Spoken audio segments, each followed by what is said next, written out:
Chapter 531. Mindy's Hall. Afternoon. In the Duke's study. You do not know why you are here, do you?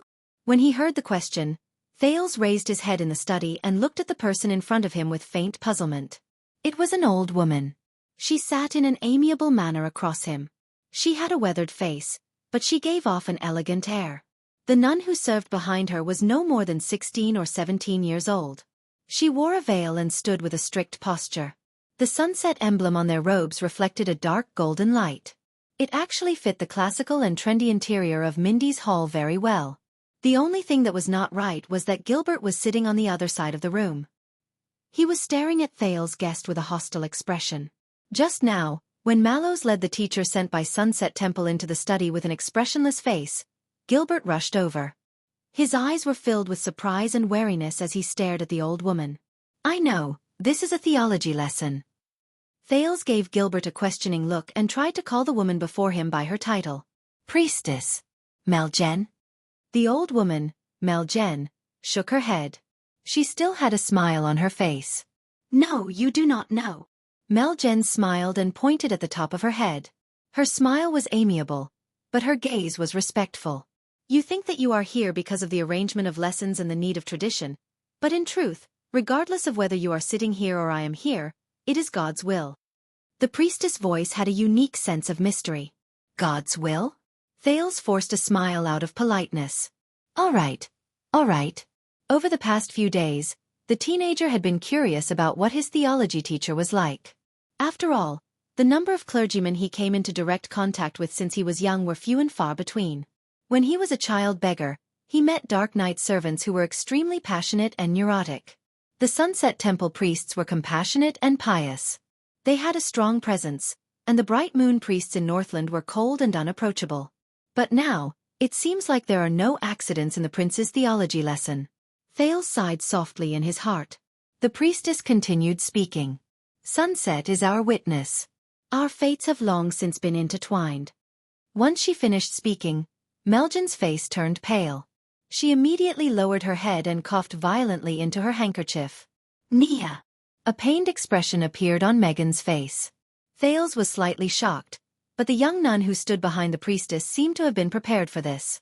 With a calm expression, she immediately took out a box with practiced movements. She took out a few pills and helped the elderly Meljen drink them with water to soothe her cough. Thales and Gilbert looked at each other. Around 10 seconds later, Meljen's coughing gradually subsided. I'm sorry, Sunset wants me to go through the test of pain in order to cleanse myself of a better self. She put away her handkerchief and said to Thales apologetically, This was originally a benevolent gift from the goddess. There's nothing wrong with it, but you've been dragged into it. The mercy of the goddess? Thales could only smile politely and shake his head to show that it was fine.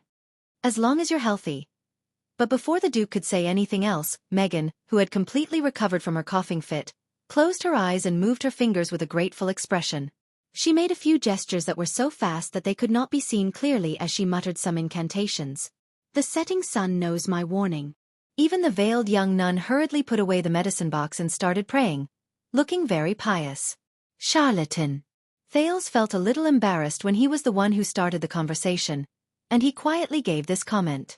Thales looked at Gilbert in the distance with a distressed expression, hoping to gain some sense of acknowledgement from him. But Gilbert only stared at the old priestess who came to teach with a solemn expression. This was rare.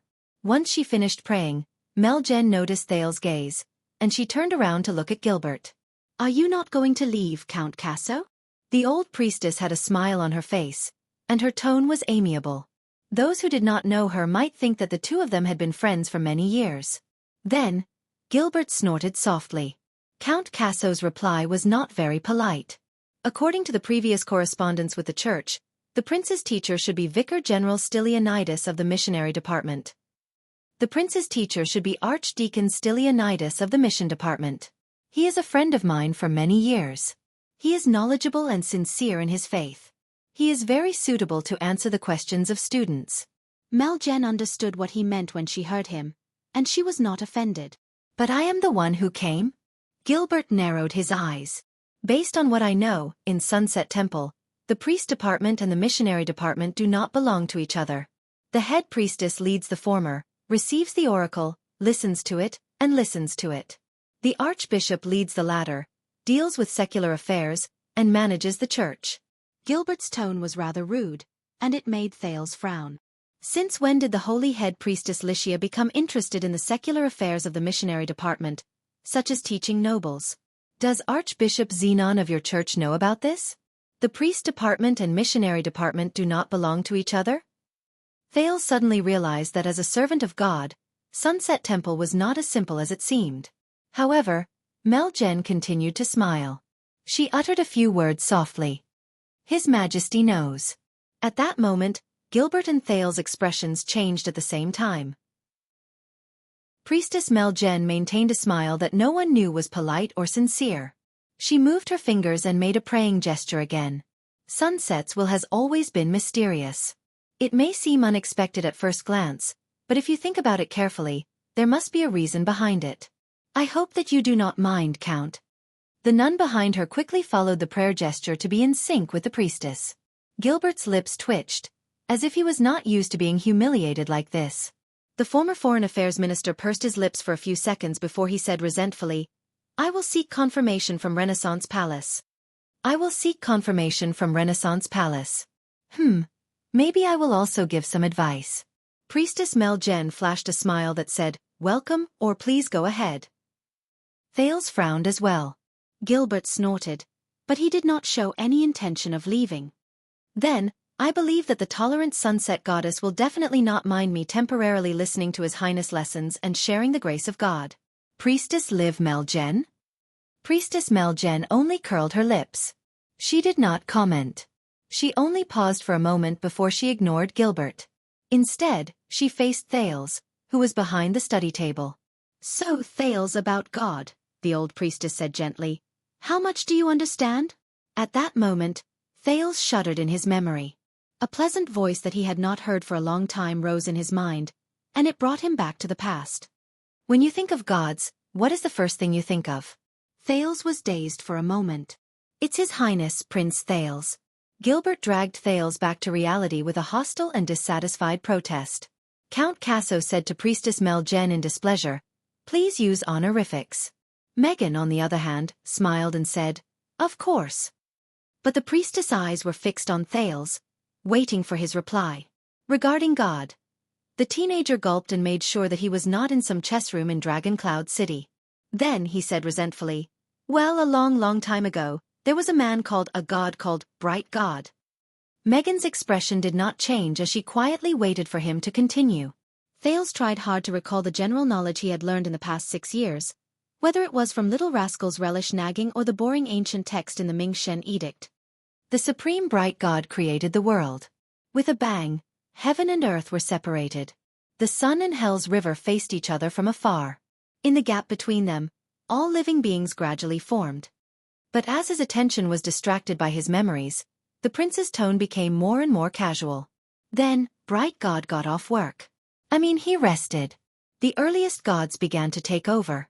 I think I remember that there are bright moon, dark night, mountains, shepherd of the seas, desert god, harvest, cold wind.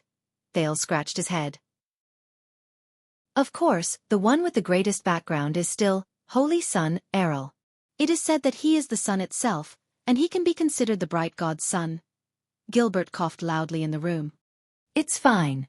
Unexpectedly, Priestess Megan only spoke gently to excuse herself. She did not seem to be offended. A bit of hearsay and humorous jokes will not affect our reverence towards the gods. Thales, who had stopped talking for a moment, raised his eyebrows. He secretly gave Gilbert a mischievous look. From then on, the Holy Sun, as the leader of the gods, led the gods, took over his duties, and protected all living beings. Our world was named after Errol. Later, the calamities descended upon the world, the Battle of Eradication, and the Great Crack and Sink. Errol, like his father, lost his job, took a break. His daughter took over the responsibility and protected the world with the other gods. She was the sunset goddess. Yes, that's right. So, from Thales' point of view, when he read the history of the world, from the Bright God Church of the Ancient Empire to the Church of the Holy Sun in the Final Empire, and then to the Sunset Temple in Constellation, the classic myth of Bright God, Holy Sun, Sunset, passed down by the empire in the world of Errol, could be said to be a painful family business history that was closely related to the territory of the empire. The first generation of the gods worked hard to build up their businesses, and in the end, they became powerful. The second generation of the gods lost their father's fields, and in the end, they collapsed. The third generation of the gods worked hard, and in the end, they went bankrupt. Ahem, it's as if I'm the Prince of Constellation. Their revival was imminent. The building collapsed, and while it was bitter and sorrowful, for some reason, there was an inexplicable sense of joy in it. By the way, when Thales concluded his point of view, the expression of the Bright Moon Temple priest who was in charge of teaching history classes in At turned sour. Regent Lisban listened with great interest and nodded repeatedly. Thales finished his speech as if he was bargaining in the market. He smiled and looked at Gilbert, who had a strange expression on his face, and Priestess Meljen, who was deep in thought. You know quite a lot. Priestess Meljen's gaze was calm. She seemed to be thinking. Thank you. Thales shrugged. But it is not detailed enough. Meljen finished her words faintly. Of course it was not detailed enough. In truth, most of these myths and legends to scare people was told to him by a bespectacled girl and an immortal demon. Perhaps I have to thank a certain former king of Northland, who collected a large number of books for his great dragon queen, but whose whereabouts is unknown. So, do you believe in God, Thales?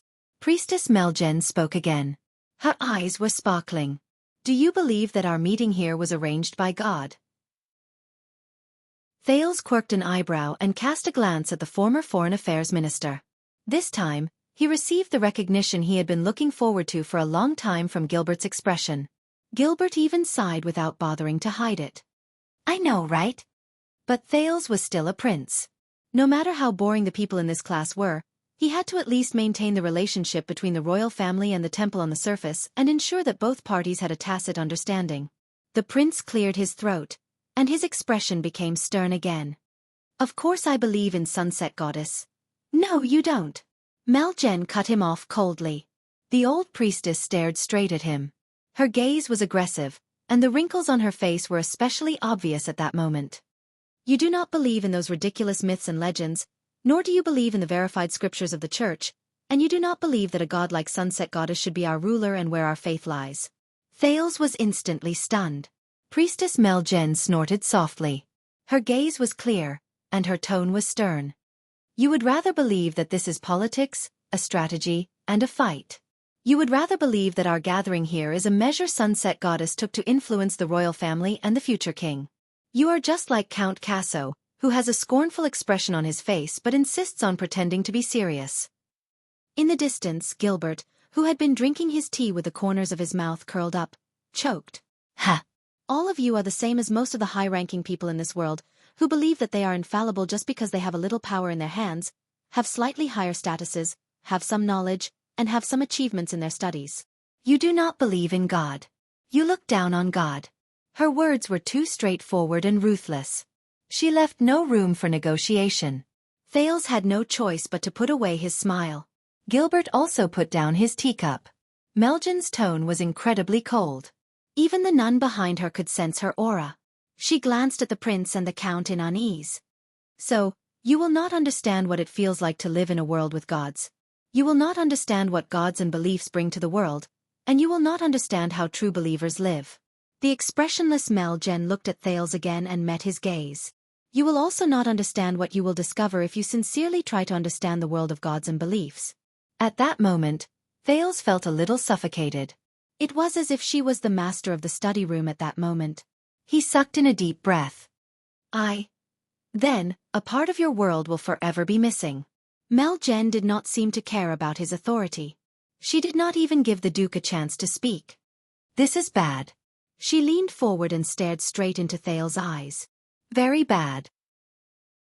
It was as if she wanted to pierce through his pupils, pierce into his heart, and interrogate his soul. Very, very, very bad. Her voice was low, and her gaze was cold. Thales' expression darkened as well. He sat behind the study table and remained silent for a few seconds. Then, he slowly pushed aside the Sunset Goddess Apostle's axe, which he had specially found for this lesson. Gilbert wanted to ease the unfriendly atmosphere, but the moment he coughed for the first time, Thales spoke. So, what are you going to do? The young Duke of Star Lake stared straight into the Sunset Priestess's intimidating eyes without avoiding her gaze. "If I do not believe in God, what will you do?" Thales smiled and spread his arms. "Burn me to death?" His words caused the room to fall silent. Priestess Meljen frowned and sized Thales up carefully. A few seconds passed. Meljen snorted coldly, and her tone was hostile. "Yes." This time, it was Thales' turn to be stunned. What is going on?" The young nun who was standing by became nervous. She had never seen such a scene before, and she stared at the dumbfounded Duke of Star Lake in fear.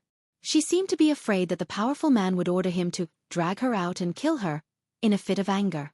Gilbert's coughing suddenly became louder. "Ahem, Your Highness, about today." But this time, Count Casso's untimely but forced interruption did not work. Priestess Meljen smiled mysteriously.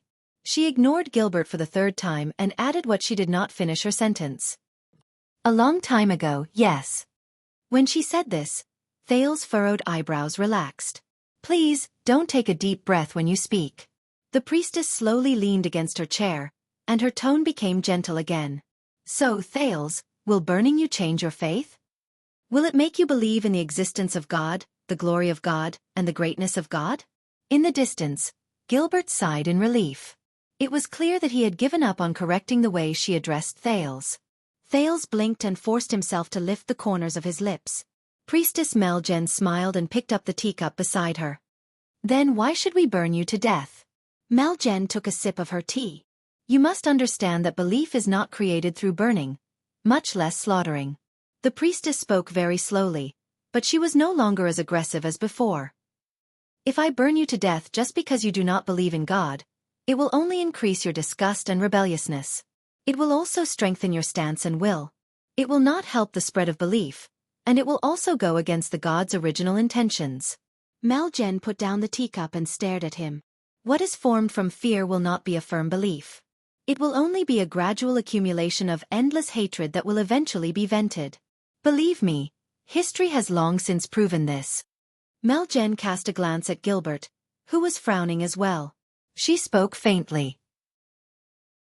"On the contrary, the trials and tribulations of reality will usually lead to the sublimation of one's spirit. Over the past thousands of years, many great prophets and messengers came to their senses during persecution and suffering, allowing the true meaning of their beliefs to take root in the people and spread even further." Thales stared at the Sunset Priestess in front of him with surprise. "This attitude. She doesn't seem like a member of the church in my impression." Meljen turned her head around and smiled faintly. "So, Your Highness." This was the first time she used a respectful title. Coupled with her softer words and friendlier tone, Thales noticed that no matter what, the stereotype he had towards the priestess was gradually disappearing. Meljen said solemnly, "Only evil gods, demons, and arrogant mortals are passionate about promoting bloodshed and violence. They enjoy slaughter and destruction. They rely on oppression and power to fight for power, eliminate those who oppose them, rely on it to win and take pride in it." Thales sat up straight without realizing it. "However, true gods, just like our sunset goddess, are tolerant and forgiving. They will show mercy, forgive, help, and guide the lost sheep, and even those who believe in heresy. This is the true meaning of the existence of belief, salvation." Once Priestess Meljen finished speaking, she smiled faintly. "So, please let go of your hostility, Thales. Open your heart, and turn from a skeptic to a tolerant person. Because the gods also treat you like this." Thales frowned and looked at her. In the distance, Gilbert sighed and mumbled softly, "As expected, I still miss that old man, Stylianides." A few seconds later, Thales exhaled. He had to adjust his attitude. "All right then." It was strange. The way they spoke was clearly very different, but for some reason, Thales remembered the scene when he faced the old crow. "So, are you going to teach me how to believe in the goddess, Priestess Liv Meljen?" the Duke asked with a stern expression. Meljen smiled and took another sip from her teacup. When she put down the teacup, her tone became profound and mysterious again. "Hundreds of years ago, there was a young man who met with misfortune. His family business declined, and his future was cut off." Thales was stunned. He was astonished by the fact that she had started telling him a story. When he was at the end of his rope, he received a revelation from God. Meljan's expression was blank, as if she was in the story at that moment. So the young man followed God's will, faced the setting sun, and headed west. This is the story of an unfortunate young man who met a revelation from God and saved the world? Thales cast a glance at Gilbert, and he noticed that the latter's expression changed slightly. Meljan's tone became gloomy. Day approached, but the young man continued to head west. The path ahead of him became darker and more dangerous. His vision became more confused and chaotic. Finally, when the sun set, in the deep darkness where there was no light and no moon, he was exhausted and dazed. He lost his consciousness and hope, and in a daze, he stepped into the middle of the cold shepherd's river. But the priestess immediately changed the topic. And when the merciless river was about to overflow his head, Meljan's words became serious. It was as if he had received an order. At that moment, the clouds in the dark night dispersed, and light returned to the vast world. The turn of events that was like a traditional drama attracted Thales' attention. He listened to the story with great interest. At that moment, the stars in the sky lit up for him, and the endless stars shone once more. Priestess Meljan's expression became dignified and solemn, as if God was right in front of her. Just like when God Ming created the world. Just like when the holy sun split the sky. Just like when all things were reborn after the end. Meljan's eyes seemed to shine brilliantly. She woke up the unfortunate but fortunate young man from despair and sorrow. Thales coughed softly. Creating the world, splitting the sky, and all that. When the sun set, the sky turned dark and the stars came out, Thales mumbled softly. I thought that this was just common sense and not a miracle? Meljan paused for a moment and looked at the Duke, who could not help but interrupt the story. But the priestess only twitched the corners of her lips before she continued the story. Hence, on that miraculous day, the young man stood under the stars in the sky, and he sensed God's will. He understood his mission, and he swore a solemn oath. In the face of all sorts of hardships, he had to pull himself together and move forward. And what he wanted to revive was not just the family business that had fallen into disrepair, and had fallen into disrepair for a long time. Meljan stared straight into Thales' eyes. What the young man wanted to revive was the glory of the Holy Sun, which was the glory of the Holy Sun, to save lives and beliefs during the apocalypse that was filled with calamities. To chase away coldness and despair. He wanted to use the brightest light and the most scorching heat to turn into thousands of stars and scatter them in the night sky to illuminate the world forever. The gods fell, and the calamities filled the world. Thales looked up when he felt that something was off. So, you are telling me that before that, there were no stars in the world, and it was dark at night? But Meljan ignored him. From then on, the young man believed in sunset and made it the national religion. He built temples and spread his faith. Wait, national religion? Thales' expression changed. He had his elbows on the table, but he had to straighten his back. Could it be? As expected in the next moment, Meljan stared at the Duke of Star Lake before her with a subtle expression. She said calmly, and so Tormund I's great cause began. Constellation prospered from then on. Meljan's voice faded away. The study room was quiet for a few seconds. Then, Thales chuckled awkwardly. This is a classic passage in sunset scripture. It was personally recorded by the goddess prophet and messenger, Mohaza, a priest from 700 years ago. Meljan smiled faintly. She spoke in a teasing and reminding manner. You should know more about the story of your ancestors. Thales. Thales lowered his head and cleared his throat, pretending that he did not hear her. Divine revelation, reincarnation, splitting open the sky, making an oath. This is actually the story of Tormund I encountering a miracle and making an oath to establish a kingdom? Isn't this too ridiculous? Regarding this story, even the internal members of Sunset Church have their own debates. Gilbert stared at the guest with a warning gaze. Especially the main point of the oath. Priestess Meljan. Meljan returned Gilbert's gaze. She seemed to be displeased, but she also seemed to be teasing him. Our count was not satisfied with the story in Sunset Scripture to enlighten the believers. Meljan looked at Thales with a gentle gaze. But it is fine. In the next second, Meljan's expression became serious again. Because no matter how ridiculous it is and how it cannot withstand a thorough investigation, it is fine. 700 years ago, this story spread, and it took root in the hearts of the people. Meljan spoke faintly, and her words made Thales frown. Tormund was no longer the remaining prince of the evil empire. He was no longer a foreign warrior who invaded his homeland to eat, drink, and use. He was no longer an illegitimate bastard with a lowly status and questionable bloodline. He was also no longer an ambitious and brutal warlord who had his own army. When he heard these adjectives, Thales was shocked. This time, Gilbert did not hold back. He shouted sternly to stop her. Priestess Meljen. But Meljen did not care. Her gaze was dark. Instead, it's a person who is recognized by the unreachable gods in the eyes of the believers, who is praised by zealous cultivators, who is inspired by the setting sun, who is grateful for the afterglow of the holy sun, and who swears to work hard to create a paradise in the world, the king of Renaissance. Thales' expression froze. Gilbert still pursed his lips. By the looks of it, he was quite angry. From then on, Tormund no longer needed to cruelly execute every local who refused to submit to his rule as an example to others.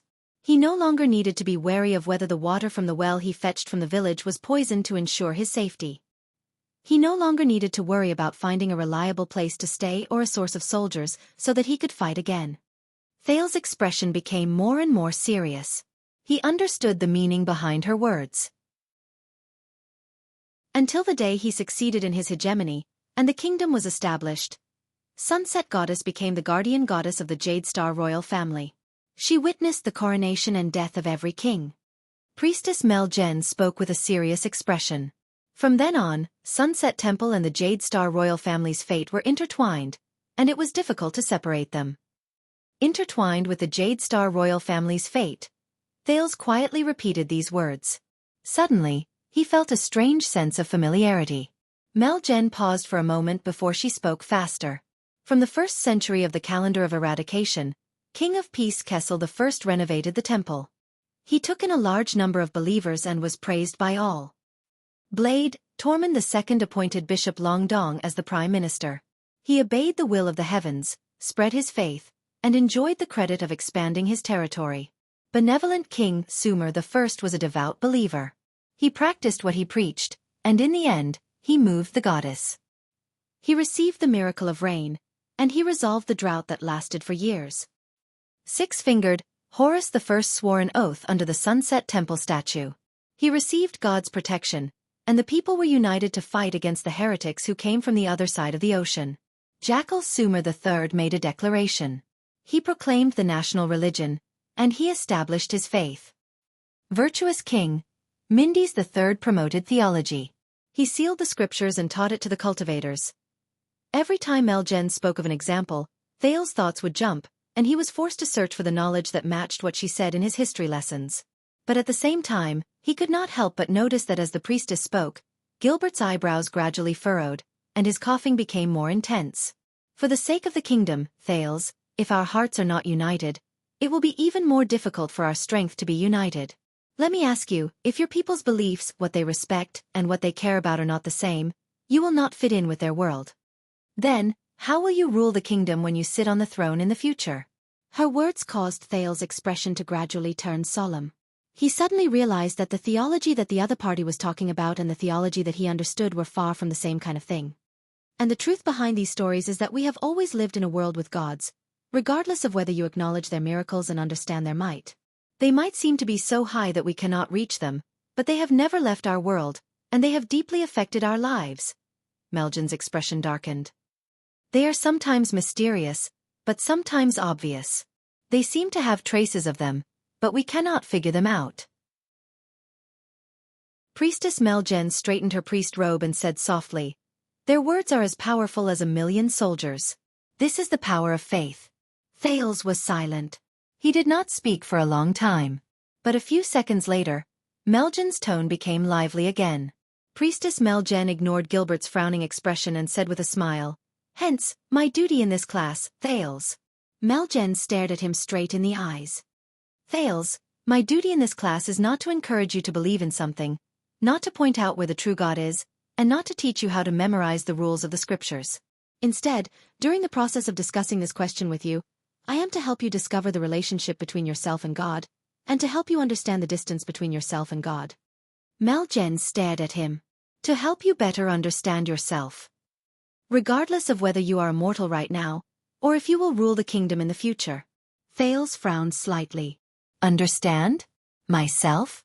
What she said at that moment made him remember the indescribable and incredibly mysterious powerful mystic in the critical realm. From his view of God to understanding himself. Is this a coincidence? Melgen smiled and said, because what we are going to explore today is not just a subject about God. It is also a subject about people. A thought appeared in Thales' mind. So theology, he asked with great interest, is a subject about people. Is it a subject about people? Melgen smiled and did not answer him directly. And you might as well let go of your hostility. Just let the poor Count Casso over there guard them. Gilbert coughed a few times in an unnatural manner again. A few seconds passed. Thales raised his head with a faintly discernible heaviness and smiled awkwardly. Then, all right. Melgen smiled. All right, I have to admit at least one thing. Thales said quietly in his heart. She really knows how to talk. Even Gilbert did not have the right to interrupt. At the very least, Thales no longer dared to underestimate the elderly priestess in front of him. He no longer dared to look down on this theology class that sounded like a lot of nonsense, but actually had a profound meaning hidden between the lines. But he still underestimated her ability. And for our first class, Thales, let us talk about a problem that has been troubling you for a few years. A problem that has been troubling us for thousands of years. Troubling me for a few years, and troubling all of you for thousands of years? The Duke of Star Lake raised his head in puzzlement. In the next second, Liv Melgen, the sunset priestess who rarely used honorifics to address him, spoke with her usual expression. She casually uttered a word. I'm sorry. Magic. The prince's expression suddenly changed. Chapter 532. I don't. Thales had to use the overturned teacup to hide his surprise. Then, the young veiled nun beside Melgen came forward enthusiastically and skillfully to help him clean up the mess on the table in a very inconsiderate manner. I don't understand. But this time, Melgen did not say a word. She quietly observed the prince behind the study table. This is that boy. The boy who is related to the kingdom's future. When he heard about magic, his expression showed that he was slightly surprised. He was not like the old nobles who were born shrewd and calculative, who were polite and full of pretense. But he was not like the new nobles in the capital who were cautious, and ambitious. Gilbert was a little caught off guard. Priestess Melgen. I thought we were only having a theology lesson today, and you were explaining the knowledge related to God to His Highness. As I said, theology has never been the study of God alone. Melgen interrupted Gilbert's protest. This idiot, who seemed to be very smart to others, was still so slow and hopeless. She continued to size up Duke Thales before her. The young duke looked a little thin, and he reminded her of the poor people who crowded outside the blessed places during winter while they waited for help. But his eyes were bright and full of expression, sharp and alert. That was not all. Melgen could also tell from his other actions, such as his natural and casual sitting posture, his quick and rhythmic movements, and his bold and direct way of speaking, that he was not a traditional prince of Constellation. At least, he was not like the previous ones. Melgen glanced at the prince's clothes again. The colors were dark, and the style was conservative. But the details of his collar, cuffs, and other areas were designed in a new shape. Along with the silver thread that was hidden in place, it complemented the 9-pointed star brooch. The priestess nodded in secret. It seems like the royal tailors have also been enlightened. They know how to remodel styles and innovate fashions. Perhaps it was because he was tired of the heavy and old-fashioned trend in the circle of nobles in Eternal Star City, which had lasted for more than 10 years after the Bloody Year. Because the master of Renaissance Palace had a preference for classic and cool colors, the normal tailors in the capital city, who used trendy designs and bold colors as their selling points, were almost forced into a corner. However, Melgen paused for a moment before she understood. No, although the royal tailors of the palace often let themselves go and practice their skills in the clothing design of the various noble families, most of the customers who knew nothing about aesthetics would only show their amazement and appreciation for the realistic acting on their faces to match their sky-high hiring fees. They did not have the reason nor the courage to experiment on the second prince, who had just returned and attracted the attention of the entire kingdom. This was not a new design. Megan's heart thumped. The prince was wearing the favorite style of the previous owner of this hall more than 10 years ago. She looked at the count, who was still chattering away, and continued to ignore the warning look in his eyes. By the looks of it, he had been working hard for many years, and he had almost turned Renaissance Palace into his second home. However, would it really work? Megan smiled faintly. You know what I'm saying, Thales. She called out the prince's name without a care in the world, ignoring his status. Beneath the gods, souls were of equal value. Titles were useless, but piety was supreme. Wasn't that so? In this world, not every child is fortunate enough to experience the confrontation between calamities and dragons. Meljen was satisfied when she saw the prince's expression turn solemn. Over the past few years, have you not been troubled, curious, or seeking an explanation for the disaster that happened in Dragon Cloud City? Thales' gaze froze. Dragon Cloud City. When you heard the rumors of the calamities destroying the world, watched the drama of the Battle of Eradication, read the descriptions of their different appearances, and listened to the vague explanations given by the noble teachers, did you really accept everything? Magic. Thales leaned against the back of his chair and frowned. So, this is the problem that has troubled you for years. Because of my experience in Dragon Cloud City. Not because. Under the table, Thales pinched his left palm and felt the scars left behind by the countless slashes from the dagger. He let go of his nervousness and all the possibilities he had thought about just now. Did the Secret Intelligence Department find some suspicious clues while they were monitoring me? Did the half-baked Dr. Ramon get exposed? Did he leave behind clues while he was searching for books in Dragon Cloud City? Did he give himself away in class with Asda? Did little rascal inadvertently leak the secret? Or did some ugly old witch, whom I have not seen for many years, stab me in the back and spread rumors? Priestess Meljen, you should have discussed this with me beforehand. Gilbert's coughing suddenly stopped, and it was replaced by a sigh. Meljen turned her head around gracefully. There is no need to hide it, and there is no need to cover it up. Sunset knew how much effort it took for her to stop herself from instinctively calling her an idiot. She maintained her smile and said, Count Casso, talking about wizards will not bring about calamities, and reflecting on magic will not lead to the end. Her blunt choice of words caused Gilbert's expression to change drastically. Only those who refuse to come to their senses and blindly believe in superstition will walk down the wrong path. Meljen turned her head around and looked straight at Thales, who had a complicated expression on his face. It is precisely because of ignorance and arrogance. Thales was silent for a long while. Gilbert's sigh became deeper. A long time ago, I have already explained the evilness of the calamities to your highness. Meljen's tone was gentle. She retorted without showing any signs of weakness. Count Casso, do you really think that he is an idiot who will run off to eat, drink, and be merry after class and no longer care about the content of his studies? Do you really think that he will be free of worries, be willing to be ignorant, and no longer care about the things that once threatened his life for the rest of his life? Gilbert was slightly speechless. Both he and the priestess looked at the prince behind the desk at the same time. But Thales only remained silent. He was thinking about the unknown. Gilbert's tone became slightly weaker. He is still young. But Meljen's retort became even more forceful. He is already old enough. The old priestess said coldly, if magic has truly stimulated the teenager's uncontrollable curiosity, then there is no need for him to wait until now. During the 6 years when he was away from your sight, he had already indulged himself and was addicted to it. He ignored all taboos and did not know where he should go. Gilbert looked at the prince and frowned slightly. He did not say anything else. All right.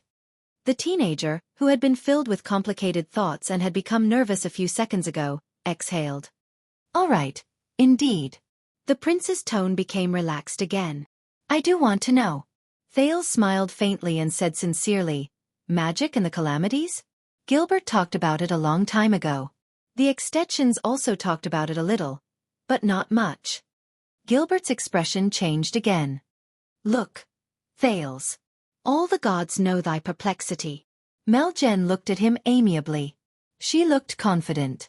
If thou believest, the gods will protect thee. O Sunset. If you protect me. Thales did not bother to hide his sigh. Can I stop being such a charlatan? Meljen looked at his expression, and she understood what he meant. As expected, He did not believe in God since he grew up in the north. This was not strange. Ever since the Battle of Eradication, most of the northerners no longer believed in the gods that were once revered as orthodox by the empire, or any beliefs that were connected to them. Instead, they believed in the things brought by the founding king, who was not ashamed to have interbred with abnormal beasts. Barbaric and ignorant, arrogant and conceited. Mel Jen pursed her lips. God knows how much Bright Moon Temple and Dark Night Temple sacrificed to survive in that land. But this is the amazing thing about faith, isn't it? Just like how I was many years ago. I was also immersed in vanity and impulsiveness. I thought I understood my own life and found what I wanted in this world. So I ignored the teachings and arrangements of the gods. Fortunately, the gods are impartial and have no grudges. They only have protection and tolerance. Mel Jen gratefully made a prayer gesture in her sleeve, which Thales could not see. This way, the nervous little Nia behind her did not have to repeat after her. First of all, where did magic come from? Thales maintained his smile and shrugged to show that he did not know. You must be joking. It would be great if I knew. No, it would be terrible if she knew that I knew. Mel Jen gestured at the young nun behind her. Nia. The seemingly thin and pitiful veiled girl received the hint. She laboriously but carefully took out a large square box that shone with a metallic luster from the luggage they brought and placed it on Thales' study table. Wait a minute. It's not a box. It's made from thin plates that are stacked together from top to bottom. There are no gaps. It seems to be more like a book? The picture on the top of the metal box was a lifelike carving of a king dressed in military attire surrounded by a crowd. The carving style was simple and plain, but it was easy to understand. There were also some symbols carved around it that Thales found very familiar. They were similar to the language of the ancient empire. What is this? Thales frowned. He instinctively reached out to flip open the metal book. Asterisk slap. Asterisk, don't touch it. Thales felt pain on the back of his hand. He retracted his palm in shock, but he realized that the person who hit him was the young nun called Nia. Nia habitually extended her hand. He could vaguely see the fierce look on her face under her veil. It was as if she had done this action countless times to warn those who wanted to touch the metal book. But in the next second, when the young nun realized who she hit, she instantly panicked. Nia lowered her head and muttered softly. Yes, no. Thales could only smile awkwardly. What else could he do? Let Doyle come in, drag her out, and kill her? Let Doyle come in, drag her out, and kill her? But Priestess Mel Jen quickly helped him out of his predicament. This is a metal nameplate found in King Anzac's tomb. King Anzac. Thales' gaze flickered. Wait, I've read this name before. Thales racked his brain and recalled the time he spent in the library in Dragon Cloud City. But it was clear that Mel Jen did not intend to give him the chance to show off his memories and knowledge. He was one of the previous kings of the human race during the Age of Kings, a relative of the royal family of the Shaywin Kingdom. When the last line of defense collapsed, the Iron Blood King died in battle, the Northland was lost, Shaywin was destroyed, and the ancient orcs marched southward on a large scale for a century. It was King Anzac who raised his arms and stood his ground against the objections of the masses. He united the kings of the humans who were fleeing in panic, formed a joint conference, defended the city, and waited for the opportunity to counterattack. He remembered the initiator of the Joint Conference of Kings and the symbolic figure of the era of multiple kings. But when he looked at the metal nameplate on the table, a strange expression appeared on his face. King Anzac. You raided his tomb? Priestess Melgen's expression immediately froze. Not us. There was a hint of displeasure in her tone. Thales coughed and said angrily, Of course not. All of you are just kind, naive and innocent buyers and collectors, right? And this is... Thales shifted his attention back to the metal nameplate in front of him. He watched as Nia skillfully flipped open the first few pages, and a few images flashed past.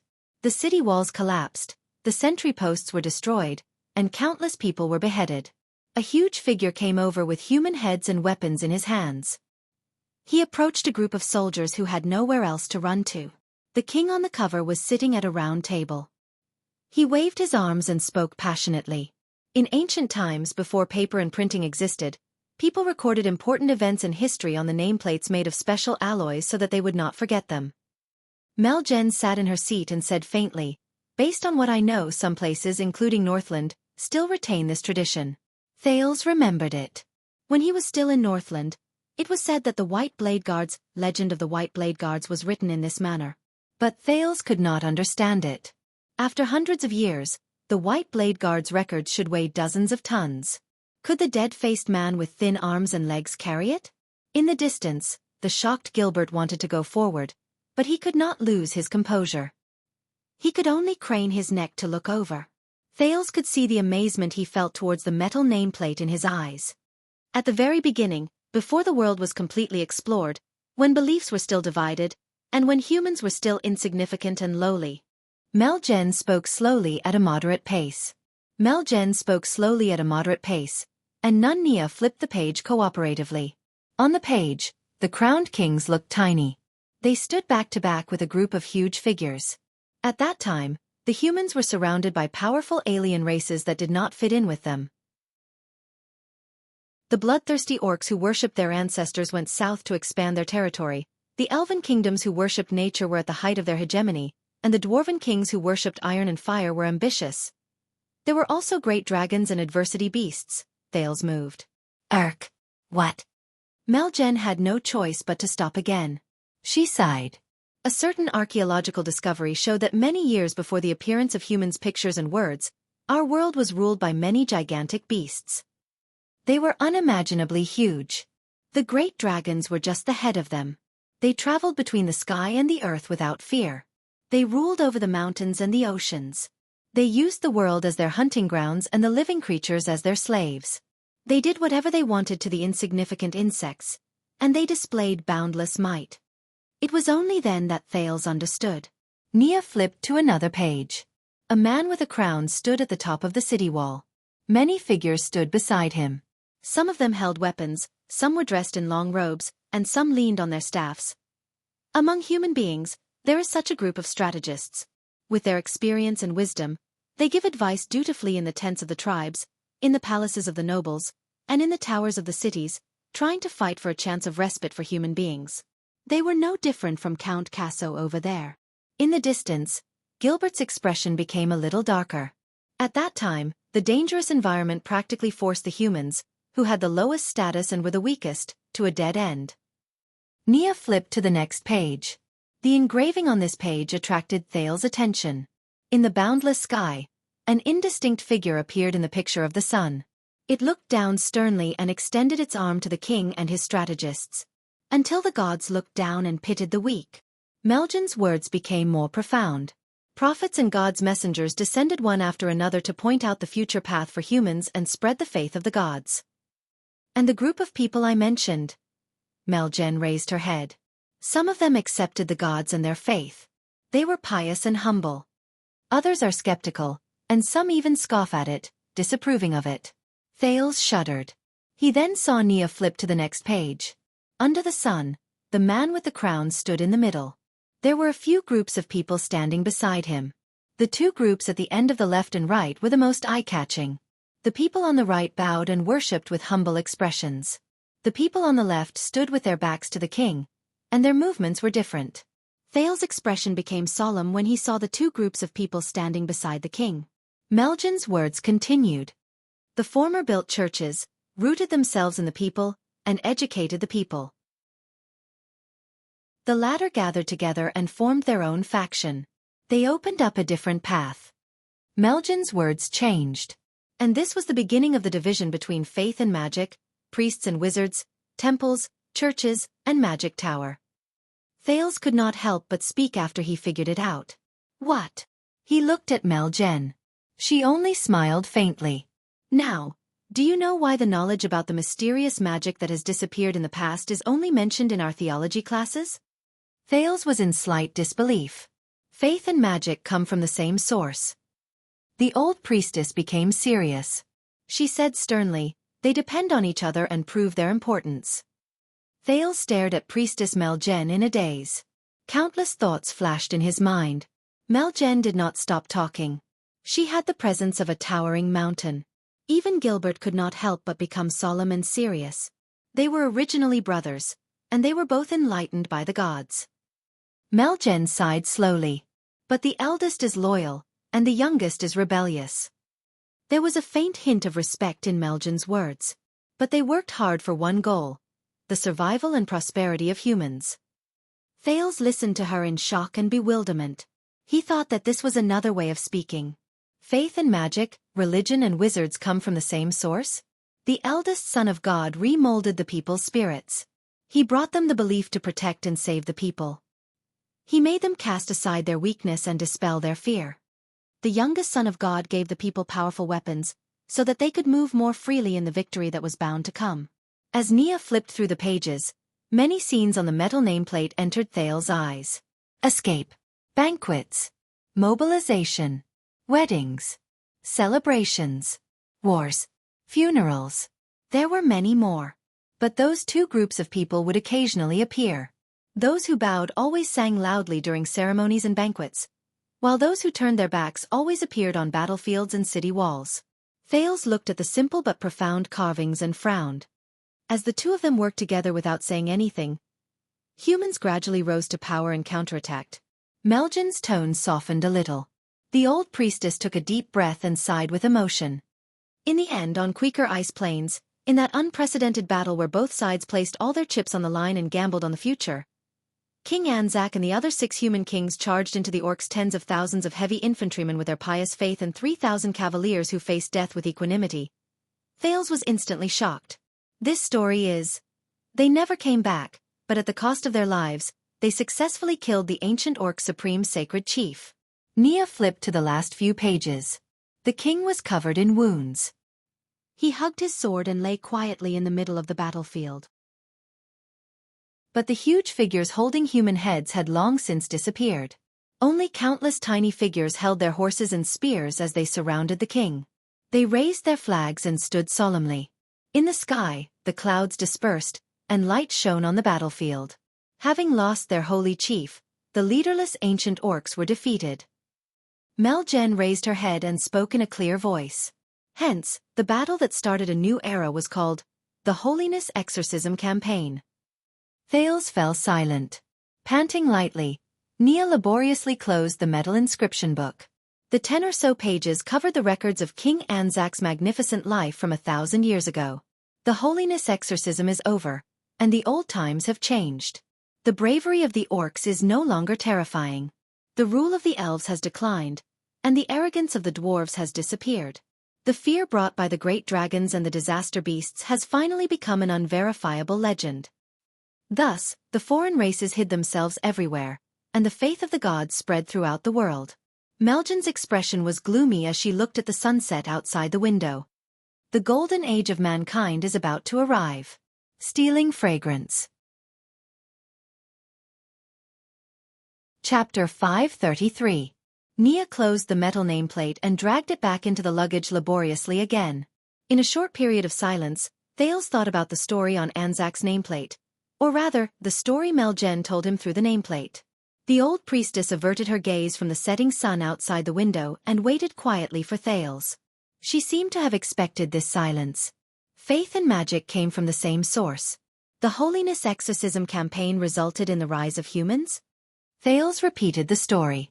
What flashed in his mind was his first meeting with Asda. Wizards seek the truth of the world. They use all sorts of ingenious methods and wisdom to use the resources and energy of the world to serve a better world. Meljan glanced at him before she spoke in a languid manner. You're right. But this is only the beginning.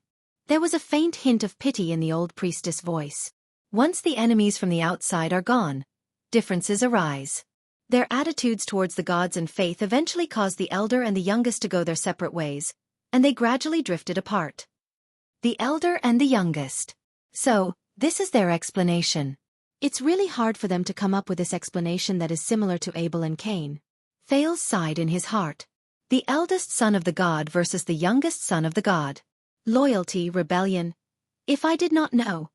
I thought Artanis was arguing against the insect swarm, the prince mocked quietly. Meljan, who had very sharp ears, frowned. Artanis? Who? Thales raised his head and smiled innocently and sincerely. It's nothing. It's just a joke from a certain Northland. Meljan pursed her lips. The corners of her lips were sharp. The old priestess quickly returned to her lecturing state. Hence, for thousands of years, under the attention of the gods and the practice of men, the eldest son and the youngest son, faith and magic, the church and wizards fought endlessly. They went back and forth on different paths and beliefs. Wait a minute. Thales narrowed his eyes at the perfect moment to interrupt her. So, based on what you said, the difference between faith and magic is because the believers believe in the gods, while the wizards do not. Can I understand it this way? The believers believe in the gods when it comes to things they do not know, while the wizards only believe in themselves. Mel-Jen did not reply immediately. She looked at Thales quietly, and there was a slight ripple in her eyes. She recalled that 2 days ago when she came to the House of God's Grace, she visited Archdeacon Stylianides, who was looking forward to finding books and preparing for her lessons. Megan unintentionally glanced at the book. It was the 1024 lines of the church's classic hymn, Light Illuminates 10,000 Miles. She also brought High Priestess Lycia's greetings and informed him that the duty of teaching Prince Thales come Duke of Star Lake will be taken over by him. She still remembered the Archdeacon's incredulous shock and well-suppressed anger. Indeed, as one of the 15 archbishops of Constellation, Stylianides was young, promising, and had a bright future ahead of him. He had preached to countless nobles and ministers and enlightened their children. He did not want to let go of the chance to read Sunset's holy teachings for the future king of Constellation, spread God's grace, and glorify his sacred achievements. Just like Archbishop London was to Tormund 2. Just like Archbishop Clement was to Mindy's 3. However, the lucky ones who were blessed by the setting sun and bathed in divine grace. They would always become accustomed to the light in front of them. It was to the extent that he had forgotten where the gift came from. He had also forgotten that for the believers of God, tests and obstacles were everywhere. The stars shone brightly. Only after the setting sun. This is the most common and dangerous misunderstanding in history. Mel-Jen smiled faintly and nodded slightly at the prince. She was gentle and polite. This is especially true for those who have yet to have the chance to understand it. They are determined to hate faith because of hearsay. Thales furrowed his eyebrows. He put on a helpless expression and wanted to exchange a look with Gilbert that was of tacit understanding. But Count Casso fell silent. He only stared at Mel-Jen quietly. Wizards don't believe in God? Not really. Mel-Jen's expression turned cold. Her next sentence made Thales incredibly puzzled. Of course they believe in God. They believe in God and their faith. Mel-Jen's tone was still calm, but her words were firm and forceful. Even if they deny it many times. What? Thales blinked. I don't. It's just that the God they believe in. Mel-Jen did not let him ask. At that moment, the priestess' voice was dark and solemn. It is an existence without form, without name, without form, without substance. But in their eyes, its power and status is greater than everything else. She said softly, they call it magic. Thales' eyebrows twitched. Mel-Jen clasped her hands together. Her posture was proper, but her aura was imposing. But they will occasionally use the excuse that they seek knowledge, call it rationality, pretend to believe in the truth, pretend to pursue progress, use sophistry to elevate themselves, and worship that they are supreme and unique. After she said a series of words that made Thales fall into deep thought, she remained expressionless. Does it sound familiar? Before Thales could think deeply about this sentence, Priestess Mel-Jen's eyes lit up. But no matter how glib their tongues are, they cannot hide an indisputable fact. In the next second, her words were incredibly certain. Because magic itself is their God, their faith, their supreme principle, and it is also what their church teaches and their teachings. Thales could sense the power in her words. To a certain extent, its place in their hearts is no different from how our God is in our hearts. In fact, it might even surpass it. This unfamiliar God possesses a domineering, cruel, indifferent, and merciless power that far surpasses all the existences that have been worshipped and revered since ancient times. Mel-Jen's tone gradually turned cold. The law is strict, and the hegemony is supreme. Those who doubt it will find it difficult to question it, and those who go against it will not be tolerated. Thales was puzzled. Are you saying that they worship the concept and principle of magic itself as a god? Mel-Jen only snorted softly. She did not answer him directly. As for the millions of believers who were once infected and brainwashed by it, regardless of whether they are wizards or not, and whether they have the ability to control magic, they are even worse. They believe that they are the orthodox religion and denounce those who do not believe in it. They are even more fanatical than the believers of all gods and demons. They are many times more hypocritical, but they do not know it. Fanatical, hypocritical, but they do not know it. Thales was dumbfounded. But at that moment, he suddenly remembered a long time ago, when he was still on his way to Dragon Cloud City from Black Sand region. His future was uncertain, and he was anxious. At that time, the strange doctor Ramon, who was very interested in magic, explained it to him like this. Magic is a meaning, an attitude, a belief, and a principle of life. Thales still remembered Ramon's expression at that moment and his tone that was close to madness. This is a wizard. This is a wizard. This is the most important, brilliant, and precious chapter in the history of mankind's rise to power that has been forgotten by everyone. The priestess' words gradually became filled with praise and criticism. They are clearly cultists, but they call themselves non-believers. They clearly have their own standpoint, but they pretend to be neutral. They clearly have countless biased opinions, but they pretend to be objective. They are clearly incompetent and powerless, but they insist on believing that they are fake gods in human form who are above the world. They play with the world and enjoy the admiration of the people. At the same time, they also say in a smug manner that this is the noble attitude of pursuing the truth and researching magic. Melgen's expression tensed up. It was obvious that she was uncomfortable, but she still insisted on finishing her words. So, wizards do not only believe in their own gods, but they are also the worst and most fanatical believers. They are the servants and slaves of God who do not need to pray and repent, receive baptism, listen to the voice, perform holy tasks, or perform holy rites. They can obtain motivation from their gods and are filled with energy to the point of self-orgasm. The old priestess coughed softly. Naya quickly handed her a teacup and massaged her back gently. Servants and slaves of God who are filled with energy to the point of self-orgasm. After listening to the long string of words, Thales took a deep breath and tried hard to chase away the aloof man in blue who automatically took his place in his mind. Wow. Asda. Looks like. While he was a little surprised, Thales could not help but think in a slightly gloating manner. You have met your match. So, you want to tell me that magic as a religion is wrong, and wizards as believers are bad, and that there are countless bad consequences? Once Melgen was done resting, Thales organized his thoughts and tried hard to direct the topic of conversation towards something he was curious about. And this is why we must resist and ban magic? But against his expectations, when she was asked this question, Priestess Melgen, who seemed to be very pious and hated magic, paused for a moment. She seemed to be thinking about it, and she looked a little lost and hesitant. She cast a profound glance at the sunset outside the window. I don't know. Thales was a little dumbfounded. What do you mean? Melgen looked away and shook her head. As believers of our God, tolerance and strictness are our commandments. So we cannot be so arbitrary. We cannot make a judgment and say that magic itself is wrong just because we see that the consequences are not harmonious. When he heard her answer, Thales was a little shocked. The old priestess rubbed her arms.